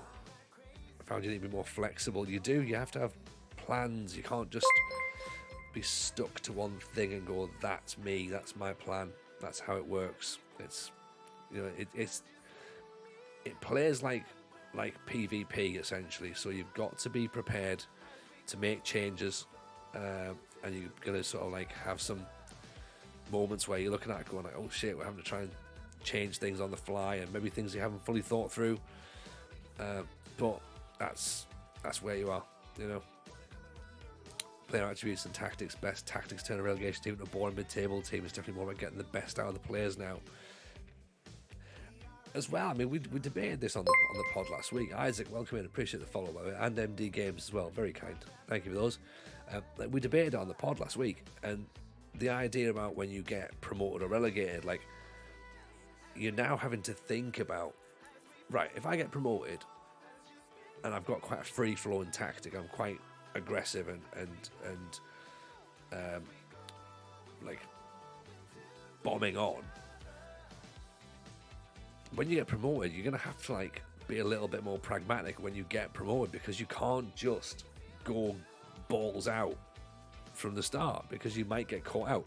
You can kind of do it a little bit from League Two to League, from the National League to League Two. But when you get into the Premier League, you can't really go flying around like that, you know. So those sorts of things is what you need to look at. It could depend upon recruitment, Fraj. Yeah, if you get the right players, then there's definitely something there. But I think the way how it used to be, where you could just have one tactic that you could take from, you know, like non-league to Premier League, that doesn't work. That doesn't work at all. Would you think a CM on attack, a deep line on support, a Mazzara is a good midfield? Depends on the players. Cheesy, it depends on how you want to play. It depends on what you've got around them. Which club are you? Like, and then also like how, you know, are you wanting to play high tempo? You want to play low tempo? Are you retaining possession? Are you counter-attacking? Like, there's now, I think there's so many different variables. There's no longer just a right. Is this a good role? Is this a good player? Will this work? The chances are now, nobody knows. Like, no one knows. Like, it might work. There's a way of looking at players, which I think is what Mickey Spear was trying to say there, was like, you can look at players and put them in a formation and into a tactic that maybe you might look at and go, they can't play there. Like, it doesn't say they can play there. And you need to remember that just because it doesn't say they can play there doesn't mean they can't play there. You know, look at players like, you know, maybe like Zinchenko, I suppose, maybe becoming an inverted wing back. You know, who would have thought he would have been that? 86 grand a week. Fuck that, right? We'll just pay it. 86 grand a week, a month.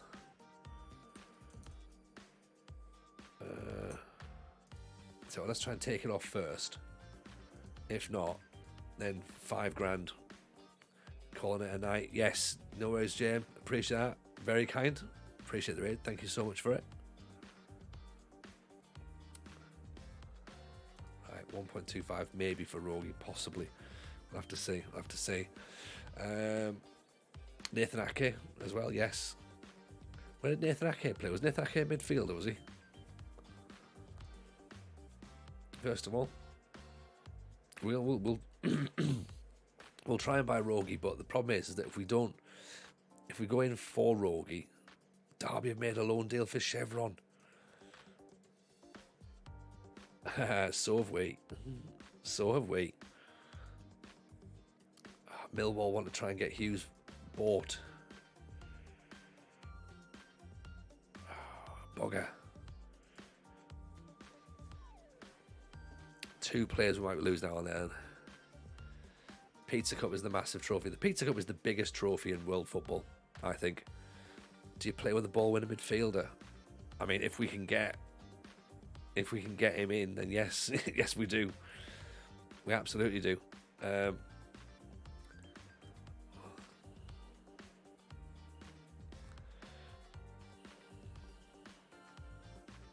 Where did we go? Where did we put Radoni? Where's he gone? There.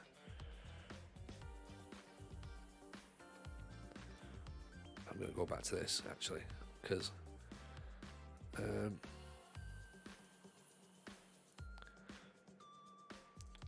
DLP, DM.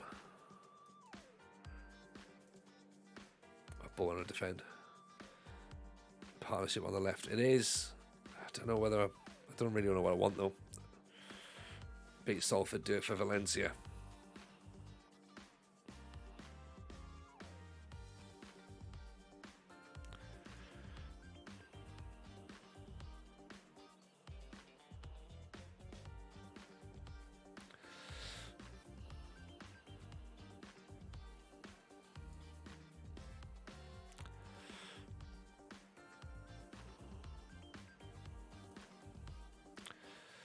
Try Campbell there, actually.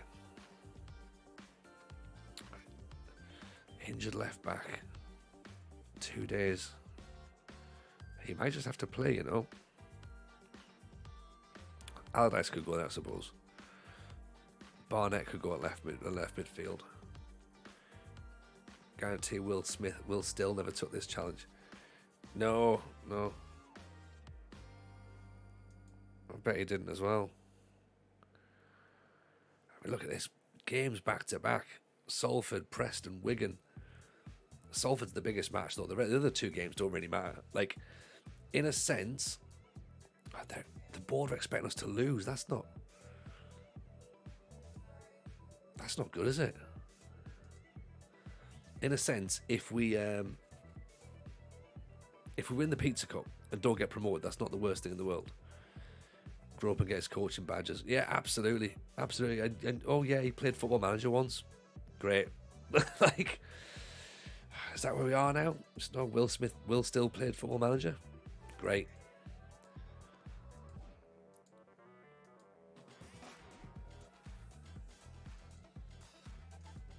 I mean, it's also a bit set up a recruitment team. Let us know if you'd like to make changes how the recruitment team is set up. Delegate scouts duties to the right member of staff. Lee Bromby, yeah, okay, you can do that then. Like, he also needs to sort of like just go and do your badges. You know, if you're costing a club that much money to, you know, because you haven't got your badges, just fucking get them. Because you know what'll happen? He's gonna complain that he's got no transfer funds in the summer. I've got no money to spend to buy players. Yeah, because every week we're getting fined because of you refusing to have your badges done. Just go and do them. Right, now Minol wins third most headers in the league. 25th in terms of interceptions and 28th in terms of interceptions per 90 and overall.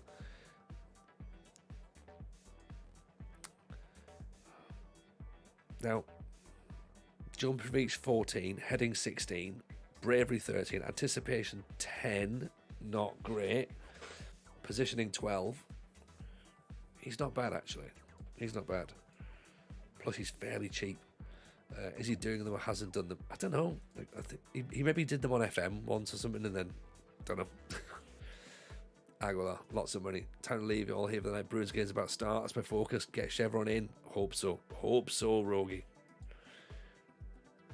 Gavin Gallagher. We've got too many playmakers. Ivan Dallinson, but I appreciate you as always, Rogie.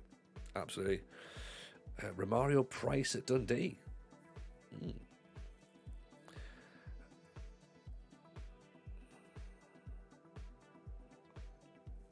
This fella looks all right.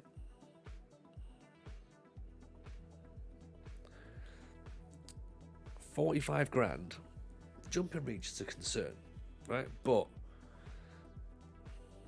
everything else there is pretty decent for defensive duties.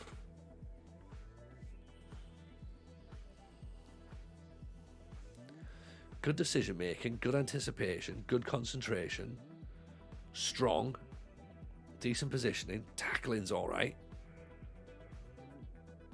Millwall want him, which I know is not a ringing indictment for anybody. They've got a Japanese player. Came in.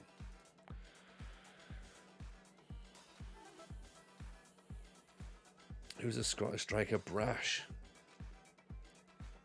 Brash was he was a little. He was like an enganche almost, wasn't he?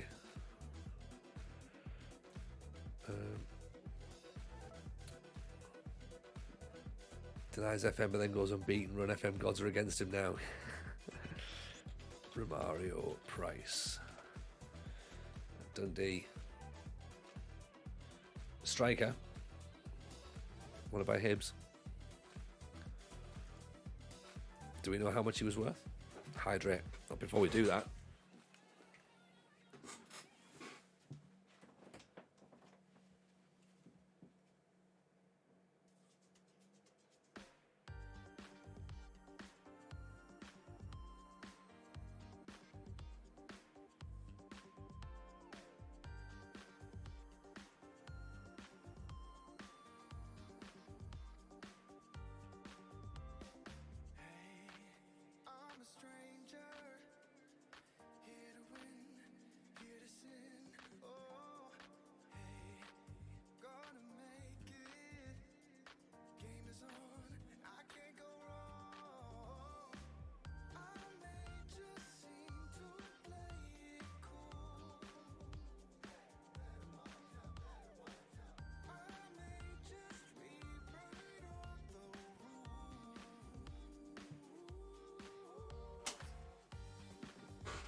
Ask the agent.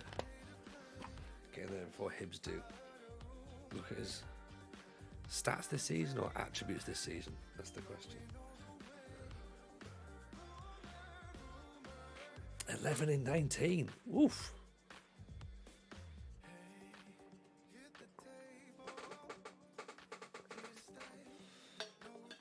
Okay. Romario Price.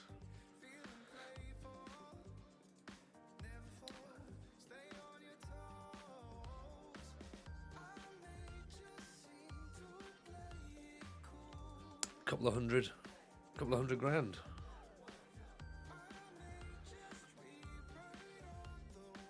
Interesting. Do the line. Give us a page. Give us a page.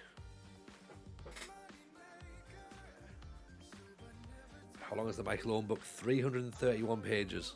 Believe it or not.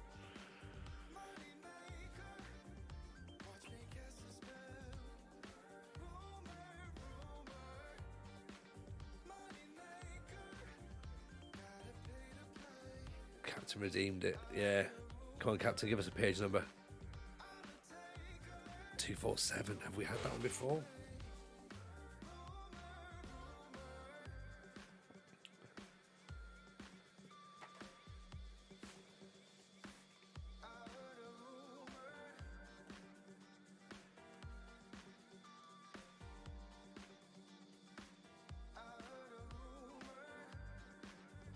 We may have read this page before, but we'll read it anyway, just in case.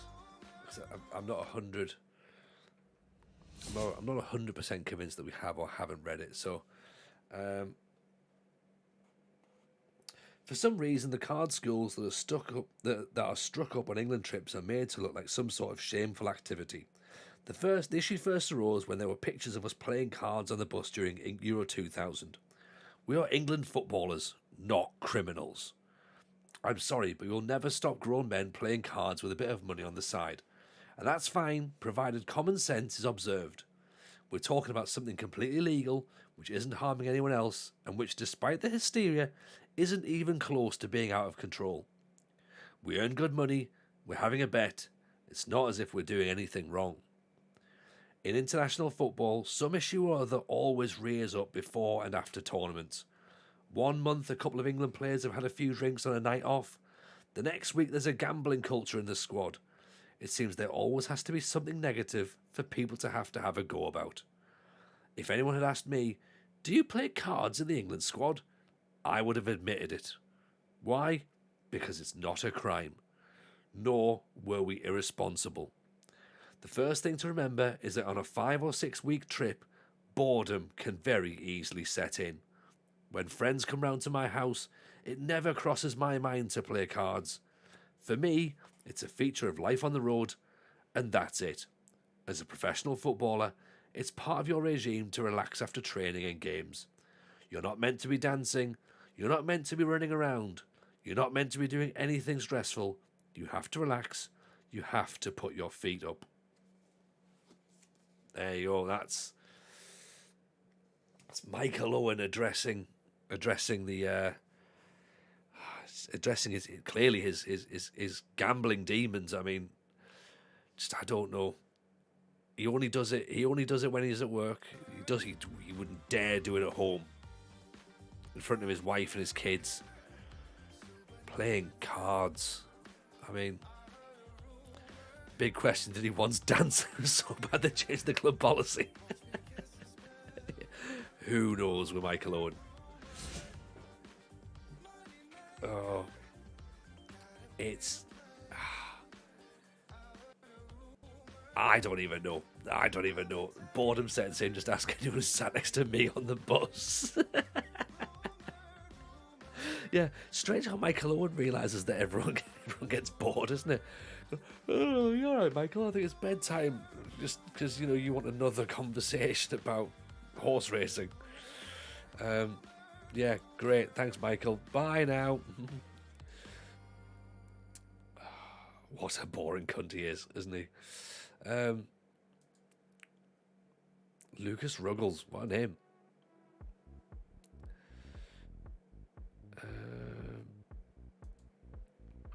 Richard Tipple, Of course, we know works for SI. Christopher Carter.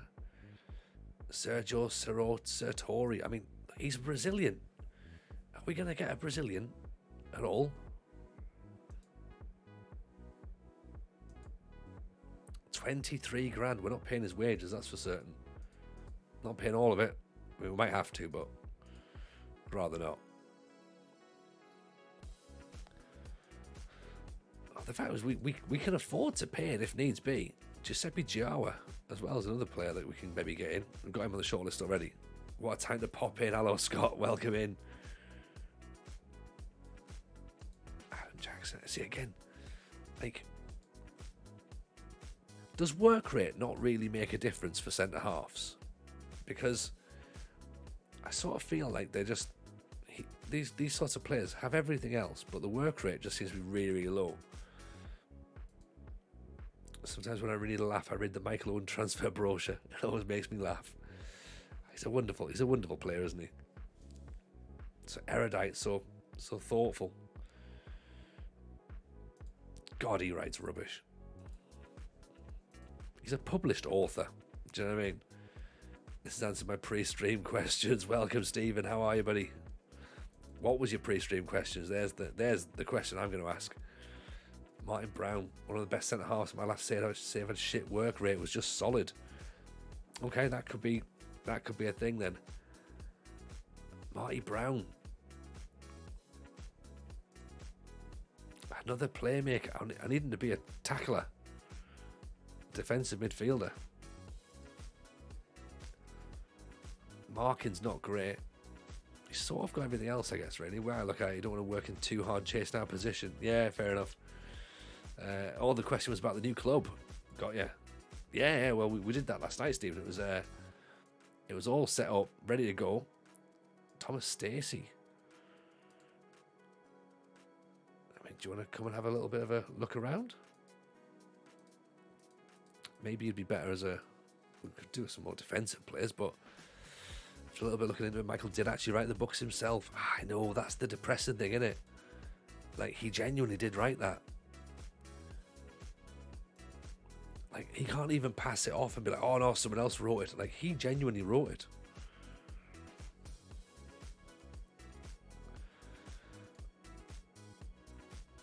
Nardioni.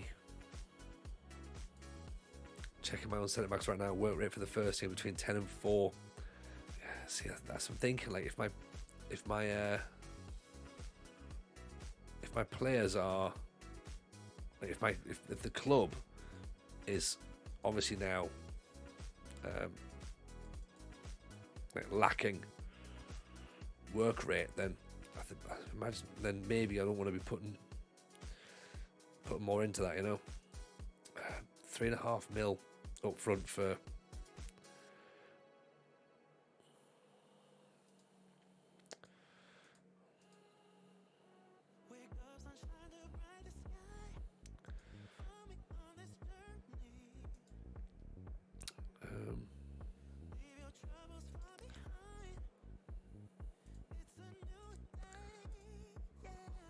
$1 million now plus 2.5 over 3 years. Do you reckon that'll work?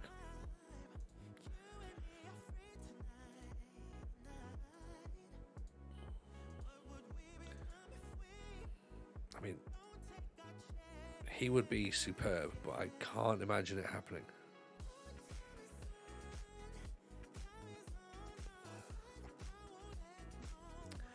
$45,000. This guy can't be that bad for 45 grand, surely.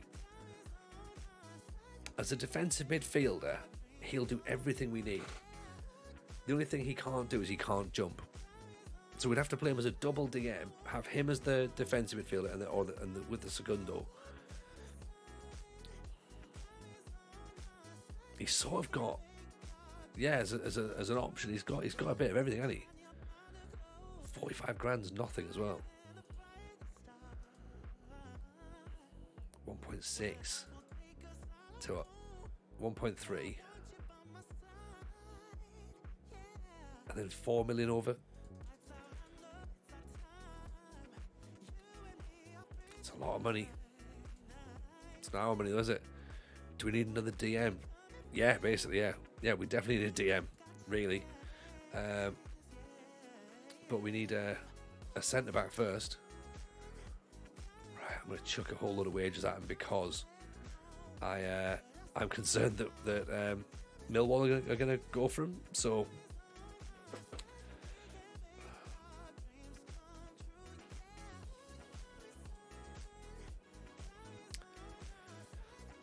and let's put a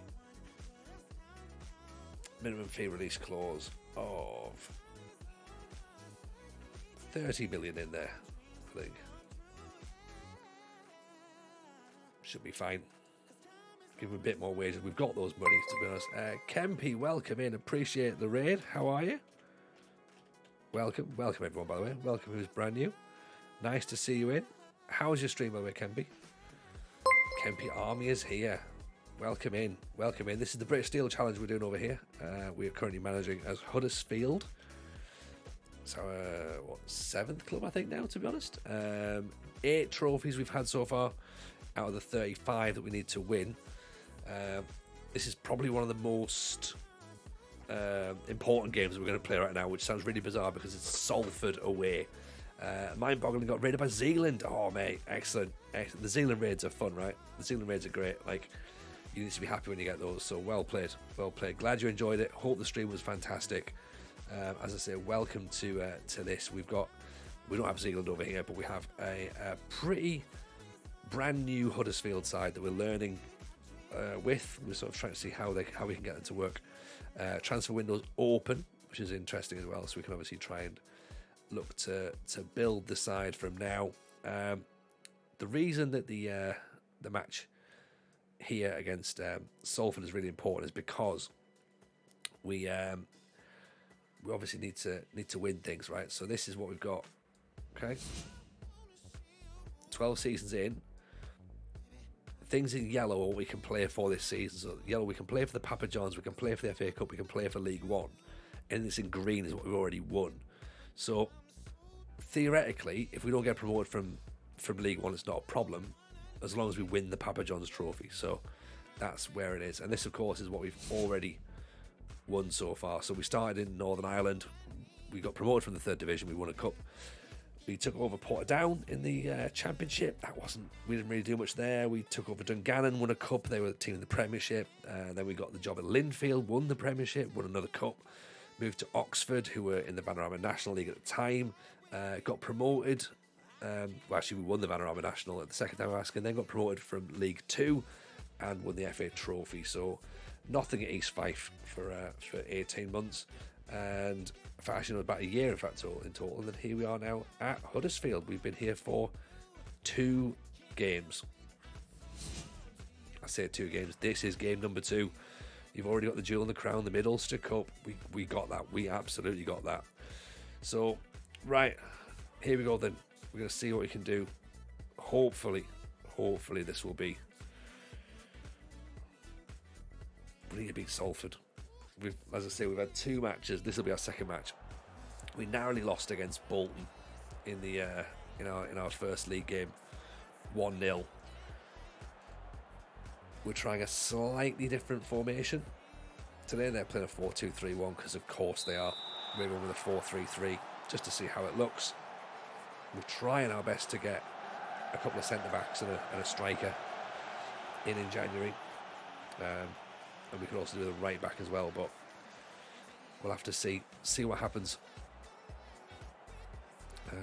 As I say, if you are brand new and you want to come and join things like Discord, here's the link here. Come and hang out with us. There's quite a few of us over there now, and also the Football Manager Show podcast with myself and RDF Tactics every single Wednesday is so of course that means another episode will drop tomorrow. So come and hang out with us. And we stream Mondays, Wednesdays, Fridays. Today, of course, is a bonus stream because of the fact we took this new job last night. So we figured we'd get to know our team and try and sort of see what we can do with them. You're right, Guardiola hasn't won the Mid-Ulster Cup. He's a fraud. Absolute fraud. Even Tomo, how are you, pal? Welcome. Off the inside the bar.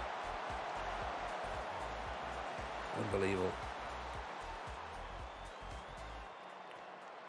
Dempsey steaming out to Campbell. He's quick. He can't really do much else with the ball when he gets it, but he is quick. Ball's playing Gardner's deflected. Missed much tonight? Not really, Tomo. You missed us play one league game. We've only been streaming for 2.5 hours. This one league game, which was against Bolton. This is the Pizza Cup match against Salford. This is the big one, of course. We're trying to look for players to recruit. We're trying to look for players to sell. We still haven't obviously worked the tactic out because we don't really know what players we've got. So quite a bit still to do. Off the crossbar again. Lots of woodwork hitting in this version. Tonight, this is all woodwork, to be honest. I've never seen this much. RDF Tactics kicks off about woodwork all the time, but I've never noticed it as much as this, but that's a lot. Campbell getting back in there. George Lucas. Great ball of Radoni. Oh, Mambenda. Straight at the goalkeeper. This has got 1-0 Salford written all over it, hasn't it? You're telling me I've missed 2.5 hours of admin manager? You have, mate. And that's the best time, isn't it? I'm afraid. So, that's what it's all about, isn't it? Admin manager's the way forward. Pens and paper. We do it old school around here. Dempsey nods it down. Batty, Harrison, over the top. Mambenda chasing down. Usually the best streams. They are the most fun, aren't they? Radoni. Batty. Radoni's not going to get there. Into the corridor of uncertainty, I believe. Lucas over the top. Radoni. Oh. There we go. 1-0 up. First goal for Huddersfield. All I've been doing tonight, admin and content planning. Love it. It's a good finish from Radoni. Nice ball at the top from George Lucas. Maybe we don't need that DM after all. He's going to come in and be that guy. Cue loads of the forces with him, puns. Radoni has to play high when the centre forward is so bad. Yeah. Oh, hang on. That's fine. Deflected over the top. Not a problem at all.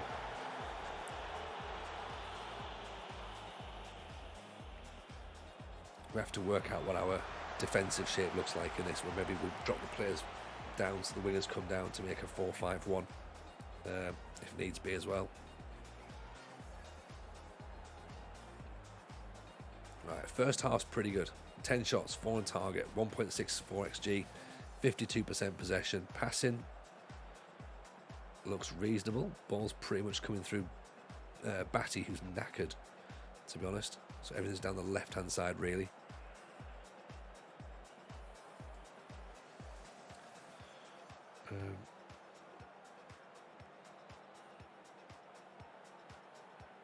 We could move Steeman over to the left. We could put Josh Brooking on. There is an option. We'll give him another 5 minutes. Obviously he's tired, but we need the result.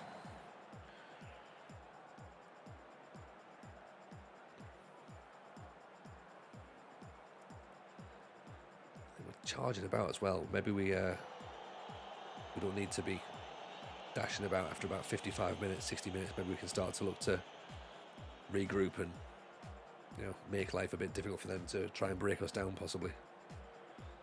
Although the option then is that we're maybe inviting pressure on ourselves, and that's not what we want.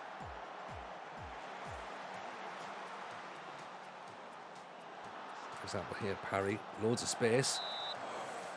Ooh.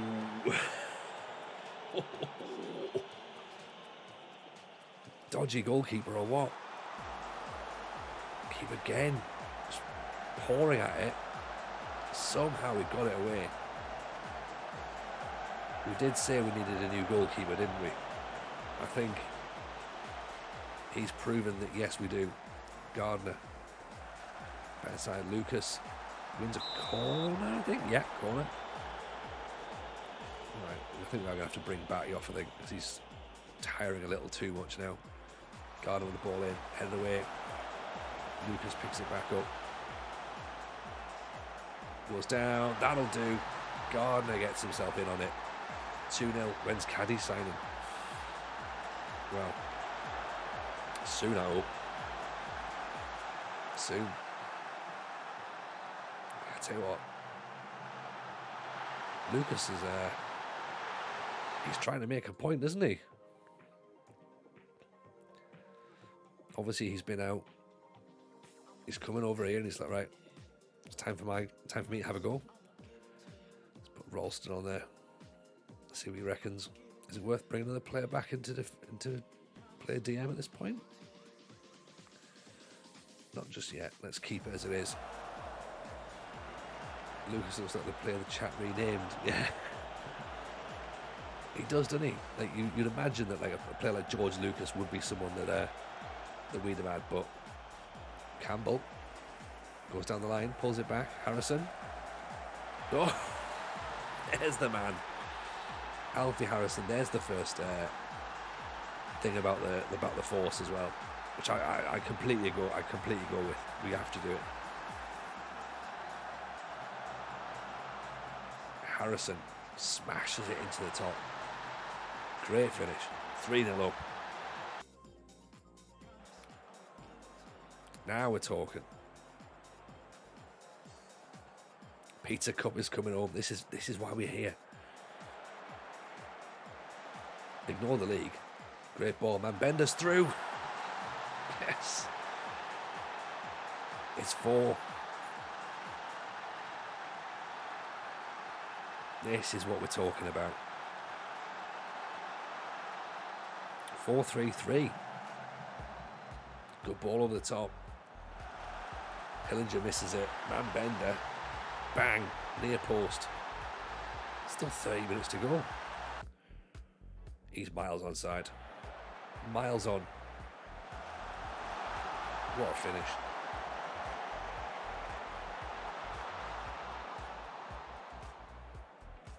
Can't miss if he's 6 yards out. Striker problem solved. Yep. So we have to play a super high press. Where he's basically he's a fox in the box character. Oh, Gardner there running onto it. Decent effort. So the highlights. It's only been 10 minutes since the last goal. Oof. Akamoa. Mia, possibly. Heads it over the top.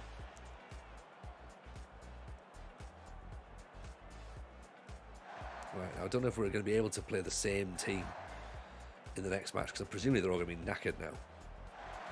Nice little touch, knocked down. Rodoni intercepted by Arthur. That's fine. Dempsey picks it up. Orange boots centre half. Now we're talking. What's the world coming to? Lucas thought about it, didn't he? He thought I could just dink it over the top. Oh, here we go. Rodoni picks up on the mistake. Oof. Not a bad shot. Roberts.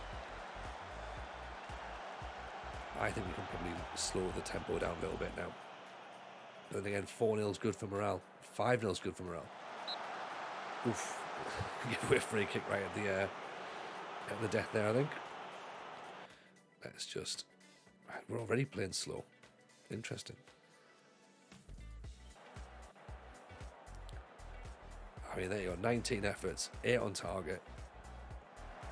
Oh, Gardner makes it 5. Right. I'm not saying we've arrived at Huddersfield, because a lot can happen in all of the matches, but at least we know that we've got some players that look like they fancy it. You know, the goals haven't been scrappy. Rodoni whips it in. It's off. Oh, Gardner nearly gets a hat-trick. Nearly. It was almost 6. Gardner floats the free kick up, headed away. This is the thing. We don't have to do anything at this point now. Just let them have the ball for a bit. Nicely cleared away.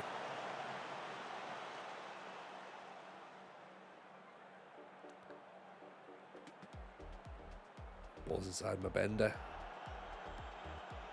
Oh, he's picked it up again. There's been a bit of an accident, but smashed it over the top. Right. We need a striker. Still, that seems to be the main issue here. I know that's hard to say after you've scored 5 goals, but I think even in this sort of match, Mambenda hasn't really led the line on his own, where it's been like, right, yeah, you can score goals. 3 midfielders and 2 wingers have been brilliant. They have, as a unit, we've been great. Like, you know, Travis there, 8 for in defence. George Lucas, like, come in from a galaxy far, far away, and he's been superb, absolutely superb. We can say, I know it's only Salford, but he's still got to do it, hasn't he? He's still got to go out there and get it done. So, Charlton next, quarterfinals. So it's Crewe versus Stockport, Woking versus Chesterfield, Gillingham versus Sutton, and Charlton versus Huddersfield. 7th versus 10th in the league. League 2, League 2, League 2, League 1, League 1. I mean, do we fear anybody in this? Charlton are a decent side. It's probably the hardest game we can get. But I guess if all we're doing is putting all of our eggs into that one basket, then that's going to be, we just make it happen, right? We'll make it happen.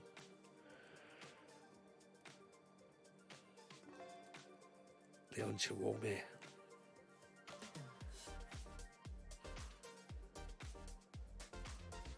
He looked like he was someone we were trying to buy at when we were at Oxford. He scored goals as well. 14 in League 2, 20 in League 2, 18 in League 2, 20, 32, 108 in 204. He might still be the guy. It might still be an option.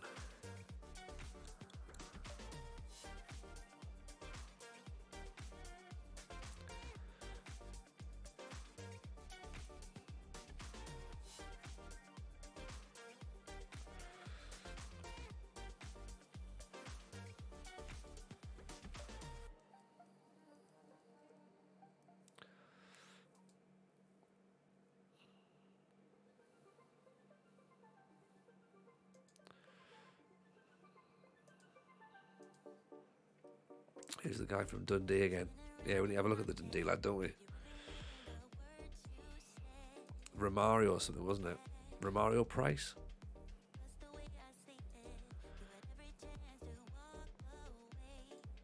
Should try him? 300 grand. Let's try it. See what they say. And then we've got the other guy that was looking at which sort of matched all the metrics, was Orlando Kelly. He might be a loanee, I'm guessing. It's quite expensive. 220 grand.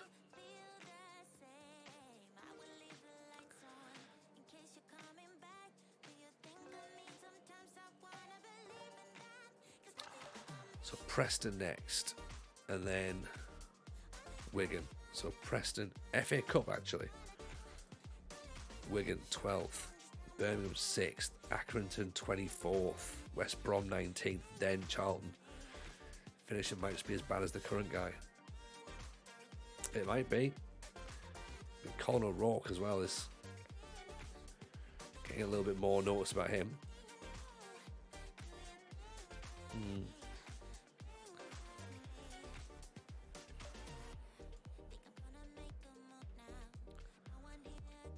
Pierce Grinstead, he's not one of ours. Oh, he is actually. Who wants him? St. Pat's. Barry make a bid for Simon Tipple. I mean, the thing is, he works for SI, so you would think he should be okay, but I think we let him off. Let him go to Barry, then we can maybe go and pick him up when we're over there.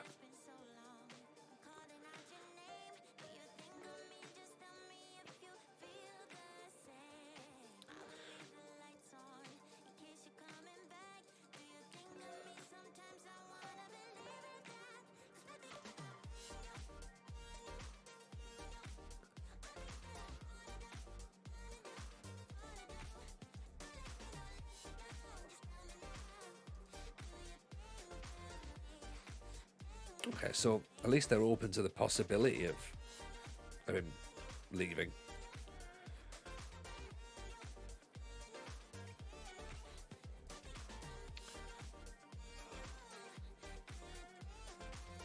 $25,000 for a Brazilian defender on loan.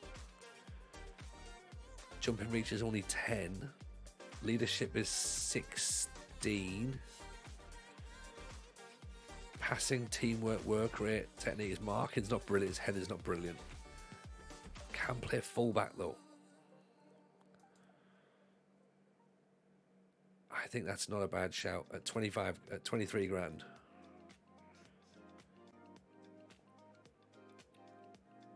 Yeah, so the expenditure is 462. We're currently on 101, so we're fine.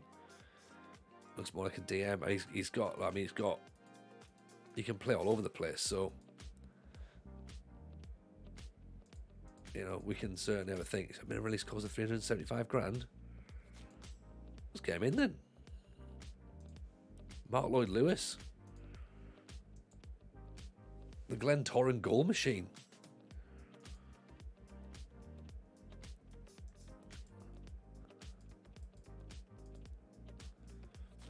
How much is he currently on? 1,900. So what? Give him 3 years. Wants 5 grand. Right, fine. No problem. Orlando Kelly, 220 grand a month is a lot, isn't it? Even for like half a season. Ivor Dallinson. Oh, he's just the young lad, isn't he?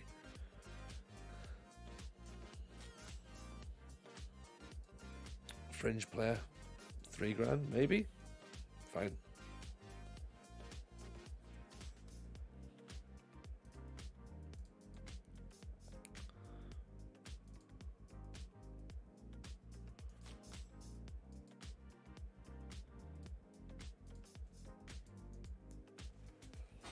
It's a lot of money in it, like £250,000 a month to loan him.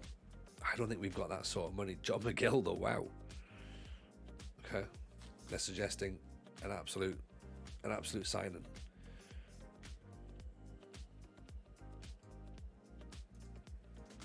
Okay, he's an option. Ian Hughes, they're saying definite. Yeah.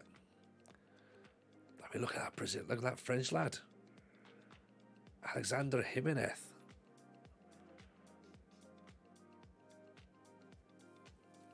Pretty good, mind. 6'5" at 18. Ooh la la.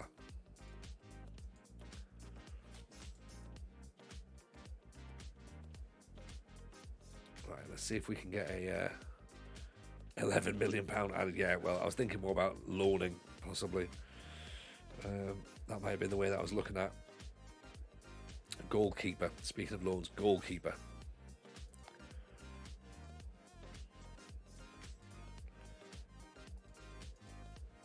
It's worrying that Caddy is probably the best goalkeeper we can attract at this point.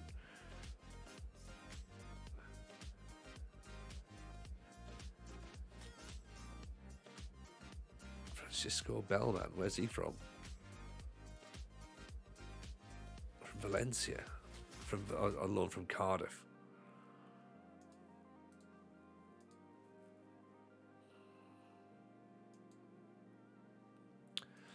Jason Johnson, 13th in the Championship.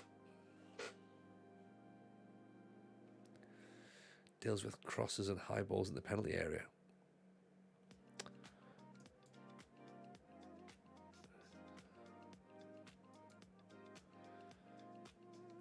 Slightly better in the air, slightly better communication, slightly more eccentric, better physically, a bit slower, distribution's maybe not as good.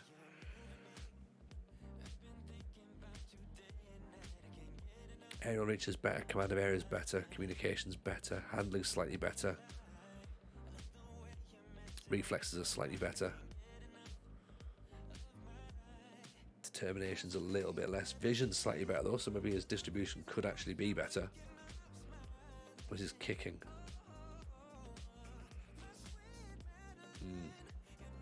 Agility's good.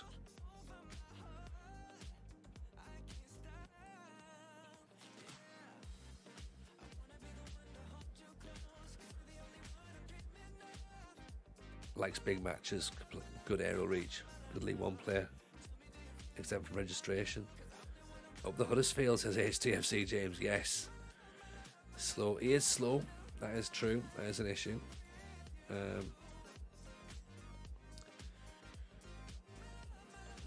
Uses long throws to start counter-attacks.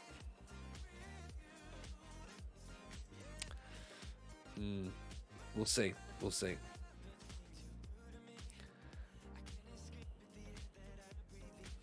I think he's possibly a smidge better. See, yeah. I don't think there's too much between them, but I think he's maybe a touch better. Even if we base it on the fact that he's been at a better club.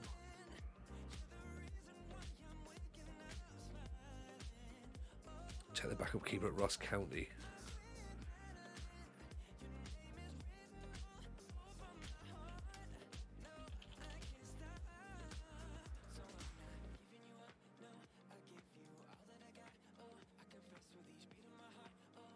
Josh Griffith. And Luca Gunter's wanted by Derby. So that would suggest he's quite decent.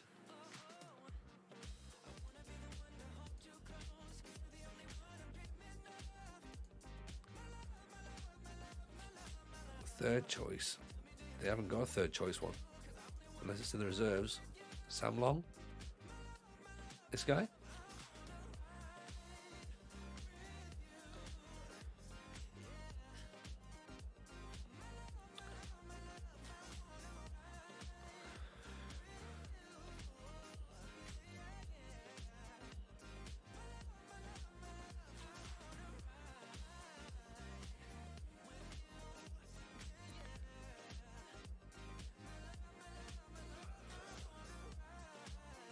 I think the little bit we know, he's played 3 games, he's got good stats. Yeah, so goals conceded is not brilliant. Is pretty good. 7.2. This guy's got 7.06 as well, mind. 28. I think they're both potentially fine for backups.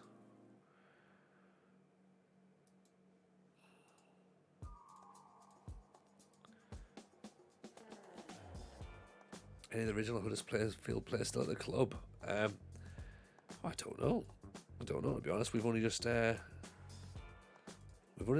over HTFC, so you'll have to bear with us. This is the squad. This is what we've got. So you let us know who's there. You let us know who's still real. Radoni, is he a Huddersfield man? He still wants to leave. Royston Stearman, he's not real. He's John Grant's not real. Just Radoni. Yeah, there's Jay Batty, but obviously he's Blackburn in real life. So yeah, it's pretty. Yeah, the squad looks pretty decent, to be honest. I think we've managed to walk into. It looks like East Fife have just replaced the manager now. So who do they get? On Kasumu. Oh, tell us about Kasumu. Is he any good? He looks like he's made of glass on this one. Jake Forster Kasky is the new East Fife manager. Wow. Sacked from Spennymoor. Goes against the East Fife job. Big Dunfermline. See that we've started to make them turn it around.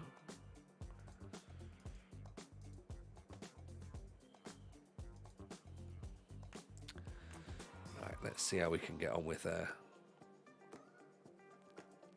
this match then, because ideally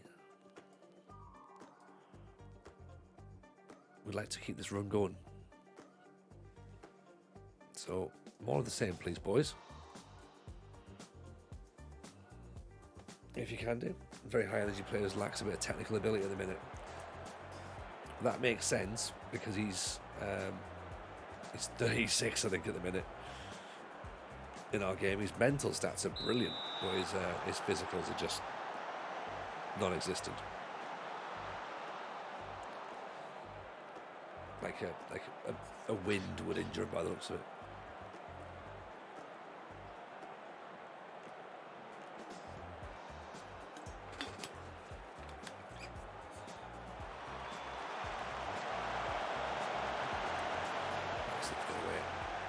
So FA Cup against Preston, should be said.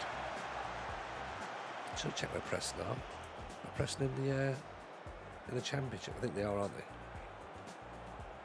So maybe we shouldn't be as gung ho in this match. Bernardi pushed backwards.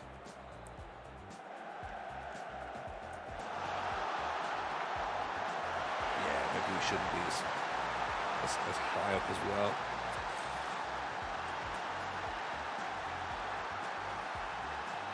Blaster, what an aim.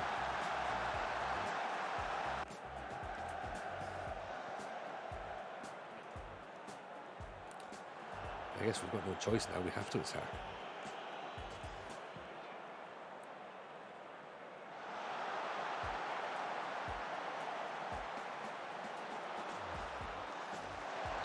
So stand them up, that's fine.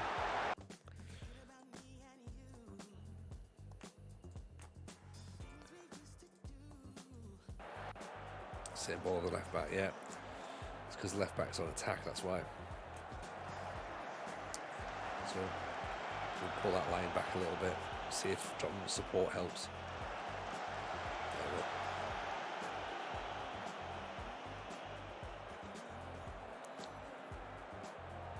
Campbell's away. Can he put a good ball in? Can Steeman put a good ball in? Harrison. Oh! Bottom corner. Here we go. What about that? That's much better. For a man who can't cross, he's very clever at cutting himself back in and finding the ball back inside. So, yes, Campbell does seem to add something a little bit different. First goal at home, you're right, Minaret. Hopefully the fact we've dropped a little bit might help our defensive line a smidge. Ah, he's dropped back, wins the header. Redoni. Oh, he's giving the ball away though. Lucas was flying in. Cox flaps out. Cox is dreadful. He's just a bit flappy hands, isn't he? He's cleared that well though. Campbell makes things happen. He does a little bit, doesn't he, Aaron? He's a player to watch. Cox with a big ball forward. Mambenda, Redoni. Here we go. Found ourselves in a counter-attack situation. Lucas gives it away. Panic station when Cox has to try and do something. Yeah. Yeah, he's not one to rely on, is he?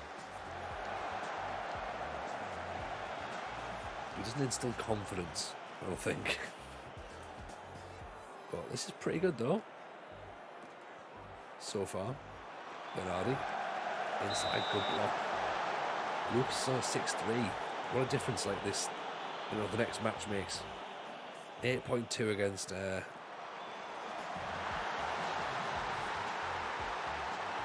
Salford, 6.3 against Preston. Goal from the corner there. There's not a lot you can do about that. It's a good cross. And it's a very good header. He's getting the beating off Steeman. Dempsey's got a jumper reach of 17, so he shouldn't be beating on the back post there.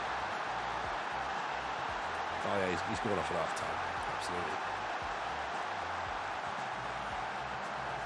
Ironically, Dempsey's the only person who could potentially fit in that position. Great ball through Campbell. Oh, if only he could shoot.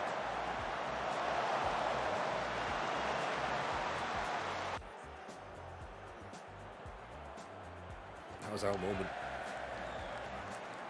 If we'd have gone in and level, Radoni back inside Gardner. Radoni, he's the man who wants to be on the end of his own ball at this point. Dempsey, Gardner, back inside, Bender. Just takes too long to turn, doesn't he? Batty wins it back. Dempsey. Lucas over the top, Bender's away. Takes a few touches.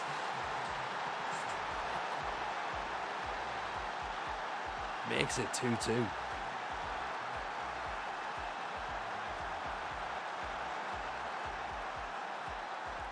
I mean, how many touches does he need to try and get it under control? It's never under control. Doesn't matter. Hooks it up over the keeper. 2-2. I'm not sure what he's done there, but it's worked. It's Lucas with the ball again. Lucas makes things happen, doesn't he? And we're being outplayed, and we're 3-2 now. Just when we get ourselves back in it, we're like, oh, this will be fine. Just looking at the stats there, like we've had 3 shots, they've had what's now 11. Turns off the back of the defender.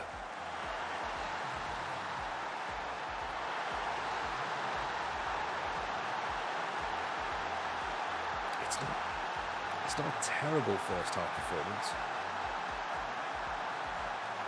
Right. Trouble is, we now have to look to bring Lucas off.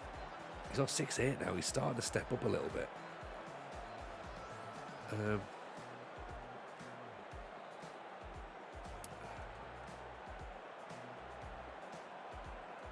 Dempsey to DM, but then who goes to centre half?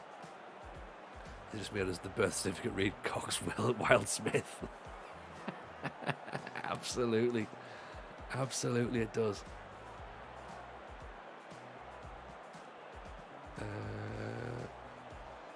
Allardyce could technically play there.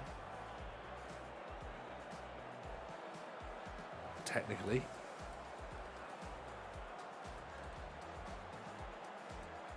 Busby could go centre half.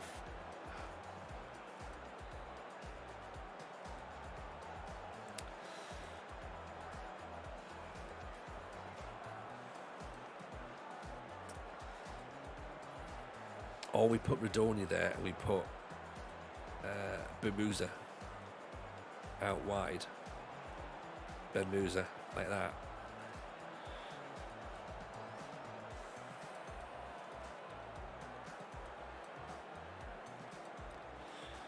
And we try that, maybe. Let's try that. See if that works. It might work, it might not.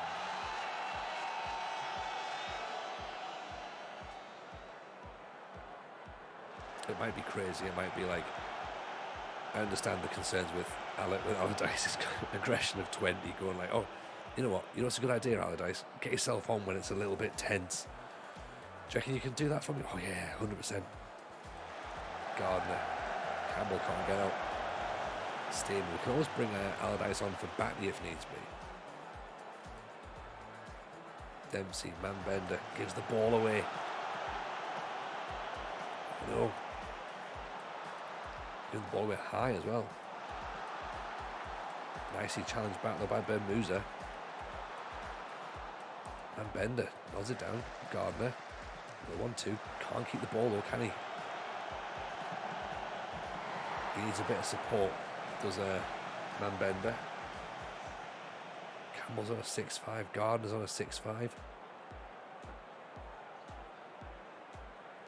Akamea, Radoni.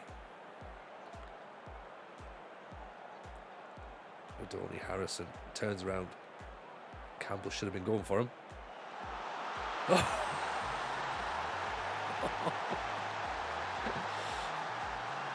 I don't know how that's gone in. We don't sign that goalkeeper. Right? We do not sign Preston's goalkeeper. Harrison makes it happen. Gardner, I mean, what on earth is Warren doing? Since the update, and I've been a staunch supporter of this game, right, and how the company works. I have been very confused by the goalkeepers. like very confused. There's a lot of issues with it, with the goalkeepers. That's what I'm noticing. A lot of flapping around. If we just drop back just a smidge, see if that helps. So we don't do like a full press. Let's probably dial it back a bit. Give ourselves a 10-minute breather. Try and we basically don't concede straight away. Well, at least we've rolled that bit out. And Musa heads it behind. Mambenda's not a striker to lead the line on his own, so I think he maybe needs someone else. Cox winning the ball there, claiming it expertly. Last 10 minutes, do we push for it? Why not? Let's go for it.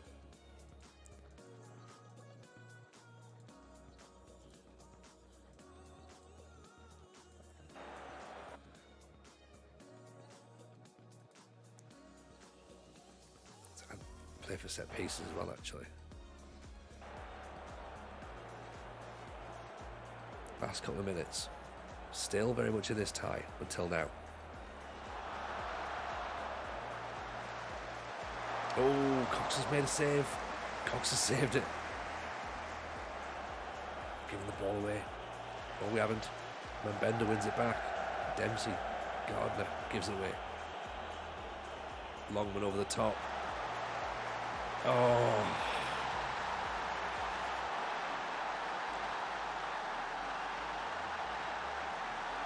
We had to go for it, didn't we?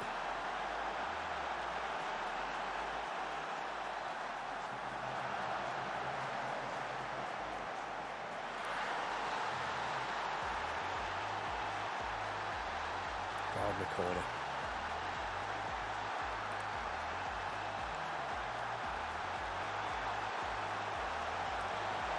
Loads of players with a decent heading. Oh, it's one of those things, isn't it? It's one of those.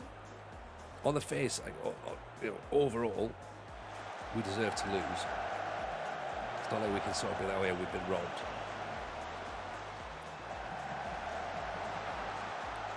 Campbell, it's in. It's cleared away.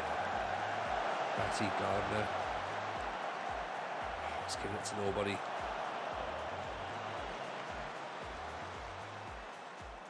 Rudoni. Harrison does it through. Mambenda. Oh, just goes the wrong way. Missing John. What a player he would have been. Hey. As you say, yeah, if we find out that they were League Two, then, yeah. It was fun though, right? That was fun. 4-3, proper cup match. Where are Preston? They've got to be in the Championship, surely.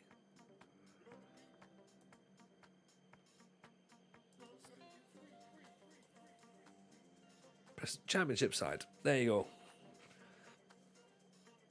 We gave them just as much of a game as they gave us. Surely, yeah. I think. Thing is, I think we sort of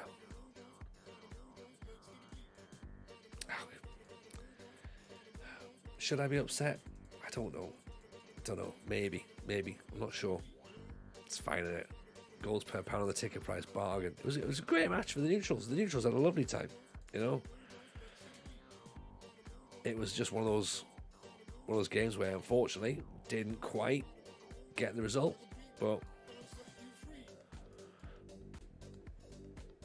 We'll learn from it.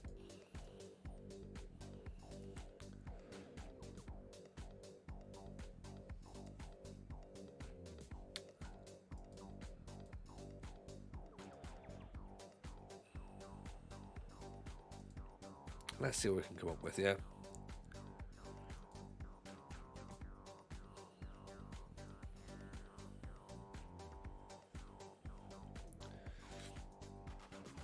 Right, so we'll update that graphic. That's about the FA Cup. I tell you what, I get through these. I get through these graphics pretty quickly. Just like, let's just colour that off now. Colour that off now. Yeah.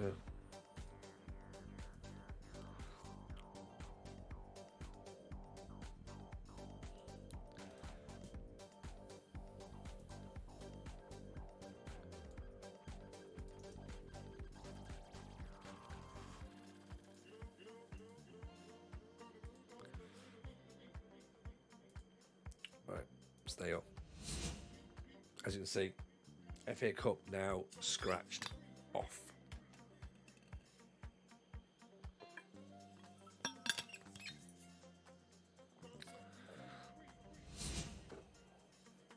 Which is fine. It's absolutely fine. Don't worry. I'm alright. Finished the season with a job now. Lovely job. Yeah. I think we can do something. No takeovers. Good. Play that down. Mez on support, CM on attack is interesting. Seems to be working out quite nicely. Dylan Gannon looks reasonable.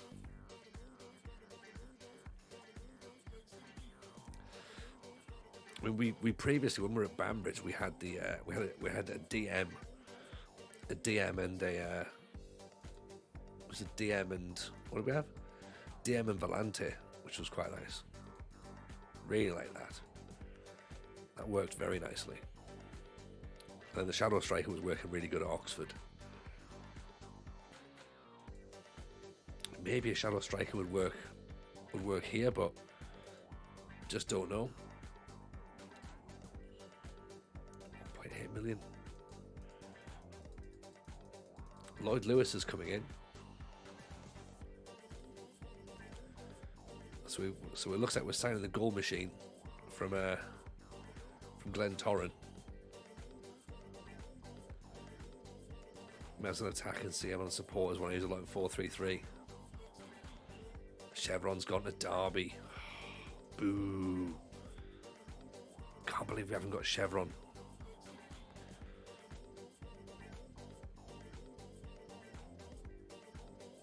I was just like, oh God, come on, he can't be injured straight away, surely. Yeah, he is, yeah.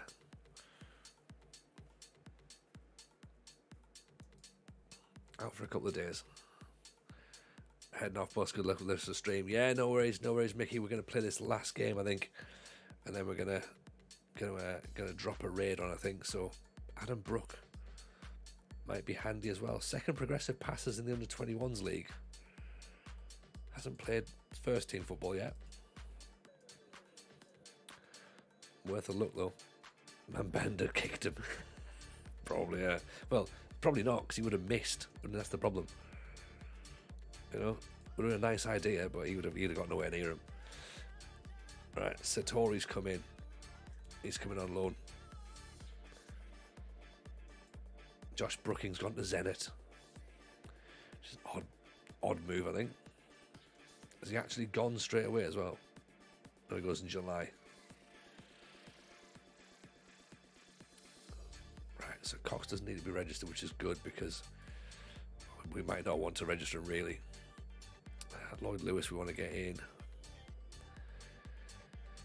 Who are we taking out? Who's gonna leave the club? Josh Brooking, let's just take him out for a minute.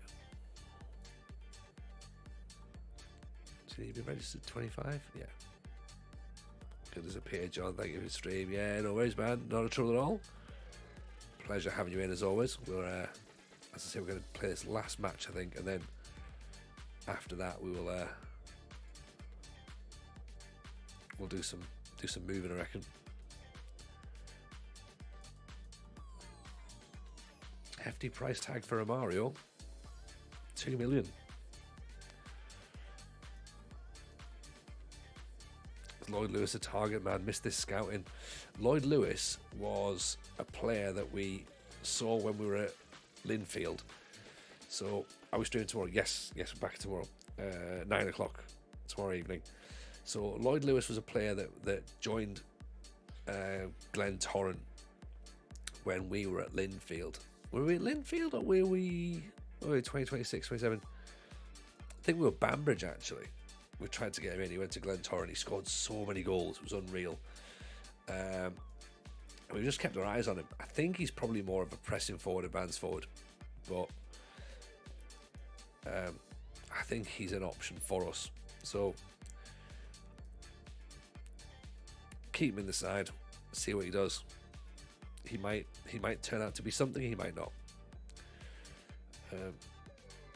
Obviously we've got a left back issue there. We've got Sir Tory now can come in. Let's play him at full back, I think. I think we've also got concerns with Manbender. I mean, you know what? Just give him a run out. He'll be fine. He's got 10 goals this season. How? How has he got 10 goals? That's the thing I'm looking at. I don't see how he would have those goals. Because he doesn't look great, does he? Steven played well left back against Salford. He did. Let's give Lloyd Lewis number 10. He can come back in. I think I'm gonna try. I was see this up against Wigan. We've got Steeman on the bench, so have we?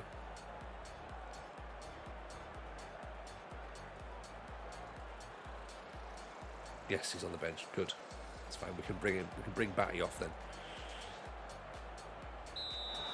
Stick him on. So we're in our change kit of pink, Wigan in blue and white. See if we can get a win in the league. Let's see what we look like in the league. 4-3-3. What I will do first of all, drop that a smidge, because that incredibly high line does us no favour whatsoever.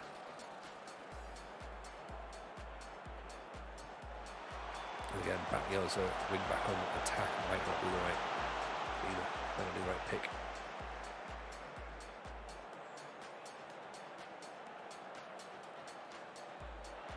Batty, Gardner, Radoni picks it up inside. Manbender, Harrison, goal. Alfie Harrison. Very nice move. Very nice move indeed. Radoni, Manbender, back to goal. Maybe he's a deep line forward. Maybe he plays with his back to goal.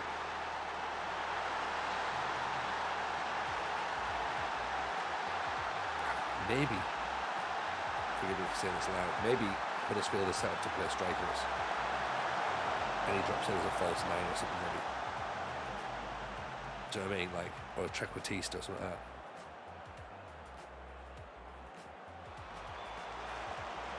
Still lose the low ball in previous games. Yeah. There is that. I mean, but then he's on a 7.3 now, so it's like he's obviously done something right today. He's won the ball back. DLF for a false line, worked well with two inside forwards. Yeah, that's what I'm thinking. Like, so he doesn't necessarily become the focal point per se, but he can be part of the attack, because he's looking to flick the ball onto somebody. 2 goals and assists so far. He's maybe not that bad. Maybe we're being a bit harsh in closing there. Maybe we're judging him by some standards that we don't necessarily have to judge him by at this point. Our standards are maybe too high. So, yeah, good point. And we're currently 3 points away from the playoffs at this point. Because remember, yeah, I mean, Lucas had a fantastic game against Salford, but then a stinker against Preston, so we can't.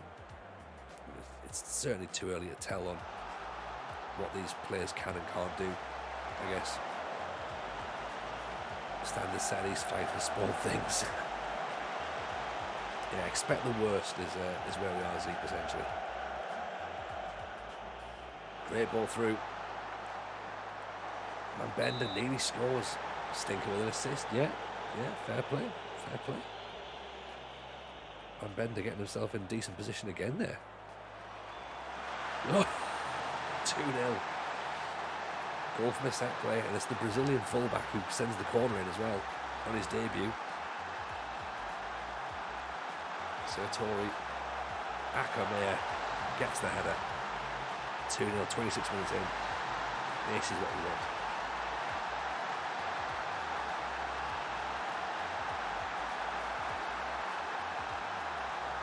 That's the 20 jumping each centre back.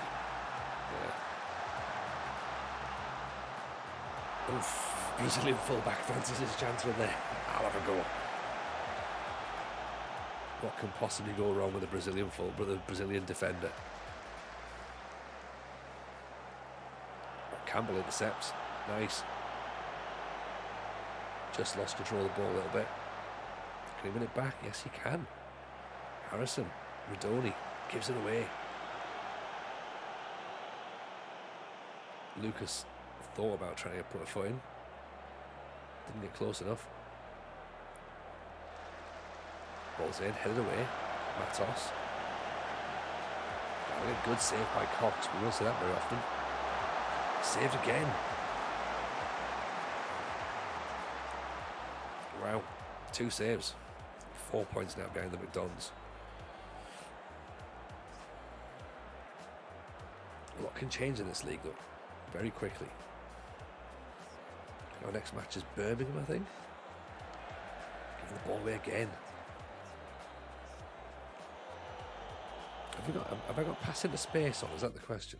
No, I haven't. I've not even got to be more expressive on. Maybe it's just the thing that they're sort of there. Maybe I need to put take few risks, but then again, that sort of would take away the whole like getting the ball out over the top of players, wouldn't it? Be counterproductive. Sorry. Harrison, Radoni, Gardner, in for Mambenda. Offside, but again, he's making things happen. 7.2.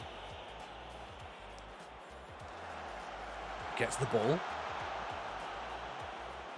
Back for Radoni. Smashed over the top. He should have done better there. Should have done much better.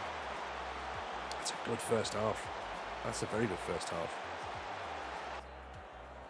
Really itchy nose. I'm sorry about that. Sartori Campbell. Over the top. He's gone for it. Oh, he got there first. Just offside though. Radoni's starting to tire. He's on 6'9" still. We're back to Akamea. Williams comes forward. Mantos. Crimmins through. Smacks it over the bar.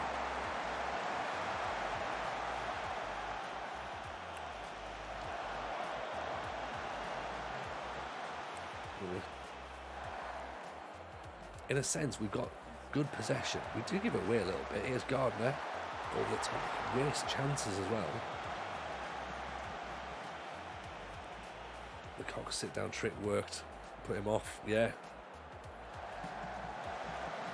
I didn't expect him to take a knee, which was interesting. Hit off the back of the striker's head there. And Bender comes deep, picks the ball up. There's that coming deep. There's the ball back. Lucas.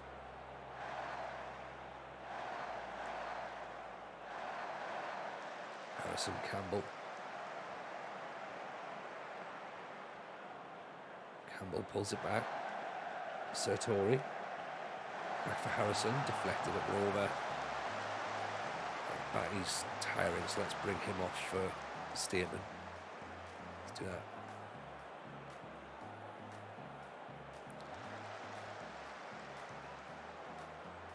Back intercepts it. Radoni. Gardner. Drives forward. Mambanda. Gardner. Campbell. Out to Sartori. Great ball in. Very good ball in. Gardner goes throwing himself in there. Radoni. I tell you, that's all. That's all Huddersfield, isn't it? Gardner's through. Great save. Nice football, love it when the away fans do all theirs. I think we're starting to get a bit of a steer. I'm going to try something. Bear with me for 2 seconds on this.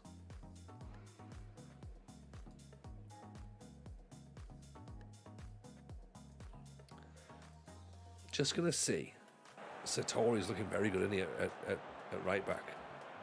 7.5. And he's got an assist as well.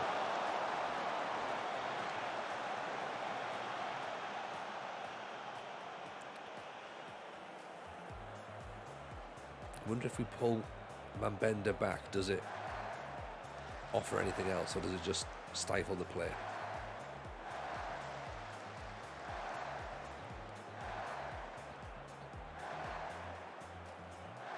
Tony Gardner. Great ball. Harrison's through. Oh, off the line.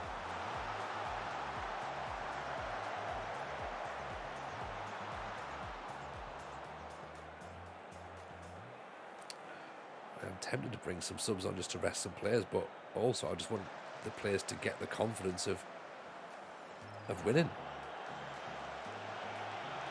You know, they need to get that feeling, don't they? Oh, just a little bit short. Campbell. Bring Campbell. Can be replaced by Ben Musa. Gardner's through.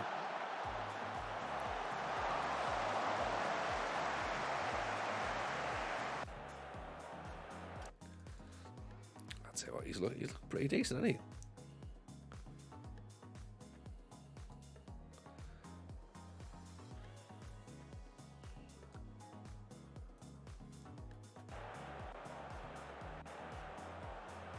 I think as a team overall, this is a very good performance. Nice football. It looks pretty handy. Offside, ref, surely. Miles offside. No? Yeah, he didn't fancy it, did he?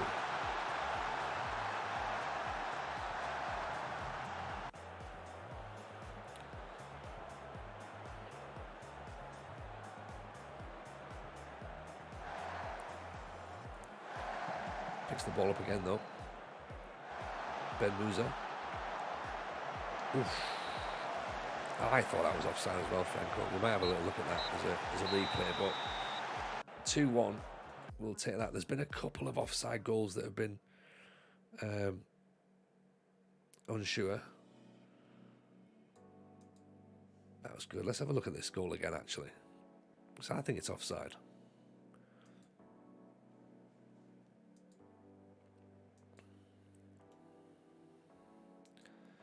Right. Where is it? Schedule. Here we go. Turn the camera around as well. See if we can see a right,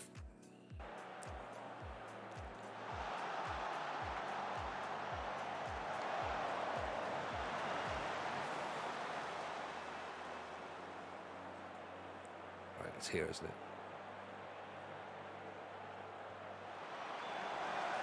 Where does it come?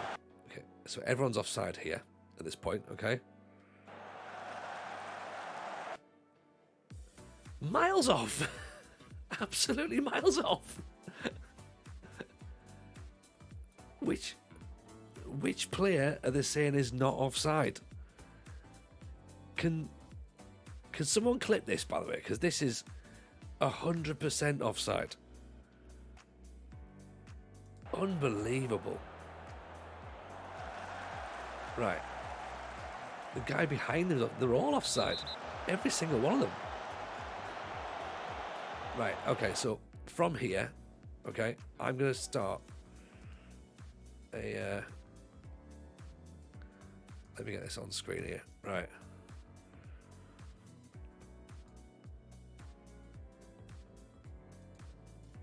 I want to find out who's onside and who's offside. Right, because I think everybody is offside.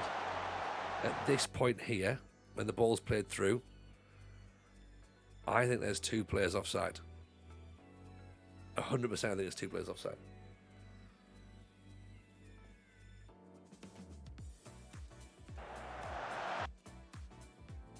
Surely.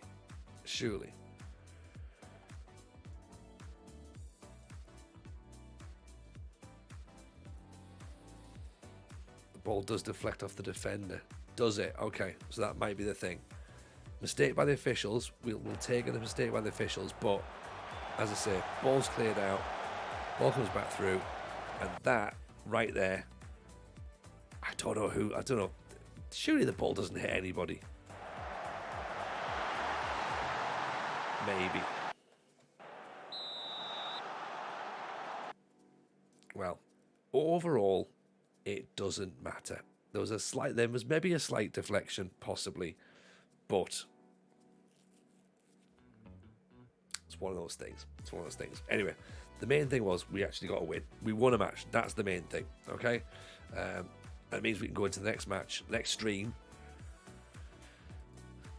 in positive spirits. For a team where we said we didn't think we had goals, we've scored 10 in 3 games, and we're worrying that this team might not have goals in them. So there you go. We have something. 5 against Salford, 3 against Preston, and 2 against Wigan. Birmingham are next, they're 8th. Then Accrington Stanley, then West Brom, then it's Charlton in the Papa John's quarter-final. Tomorrow is going to be fun. So let's quickly work out then who can raid into, who can we go and say hello to. And you can go and you can give them all your love and support. I think we go to the Honey Badger. We've not seen the Honey Badger for a little while, so go and show some love over there. Big fans, big fans. I think they're actually currently doing a network save actually with Dill, who was in earlier. So yeah, Badger gets the love this time, I think. So yeah, go and do that. Appreciate you all. It's been an absolute pleasure as always. Thank you so much. Take care. We will see you all tomorrow, hopefully. If we don't, we'll see you at some point out there. But yeah, take it easy. Big love, everyone. Bye now.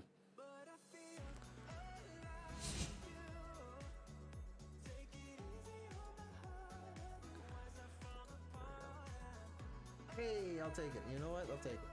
I'll take that.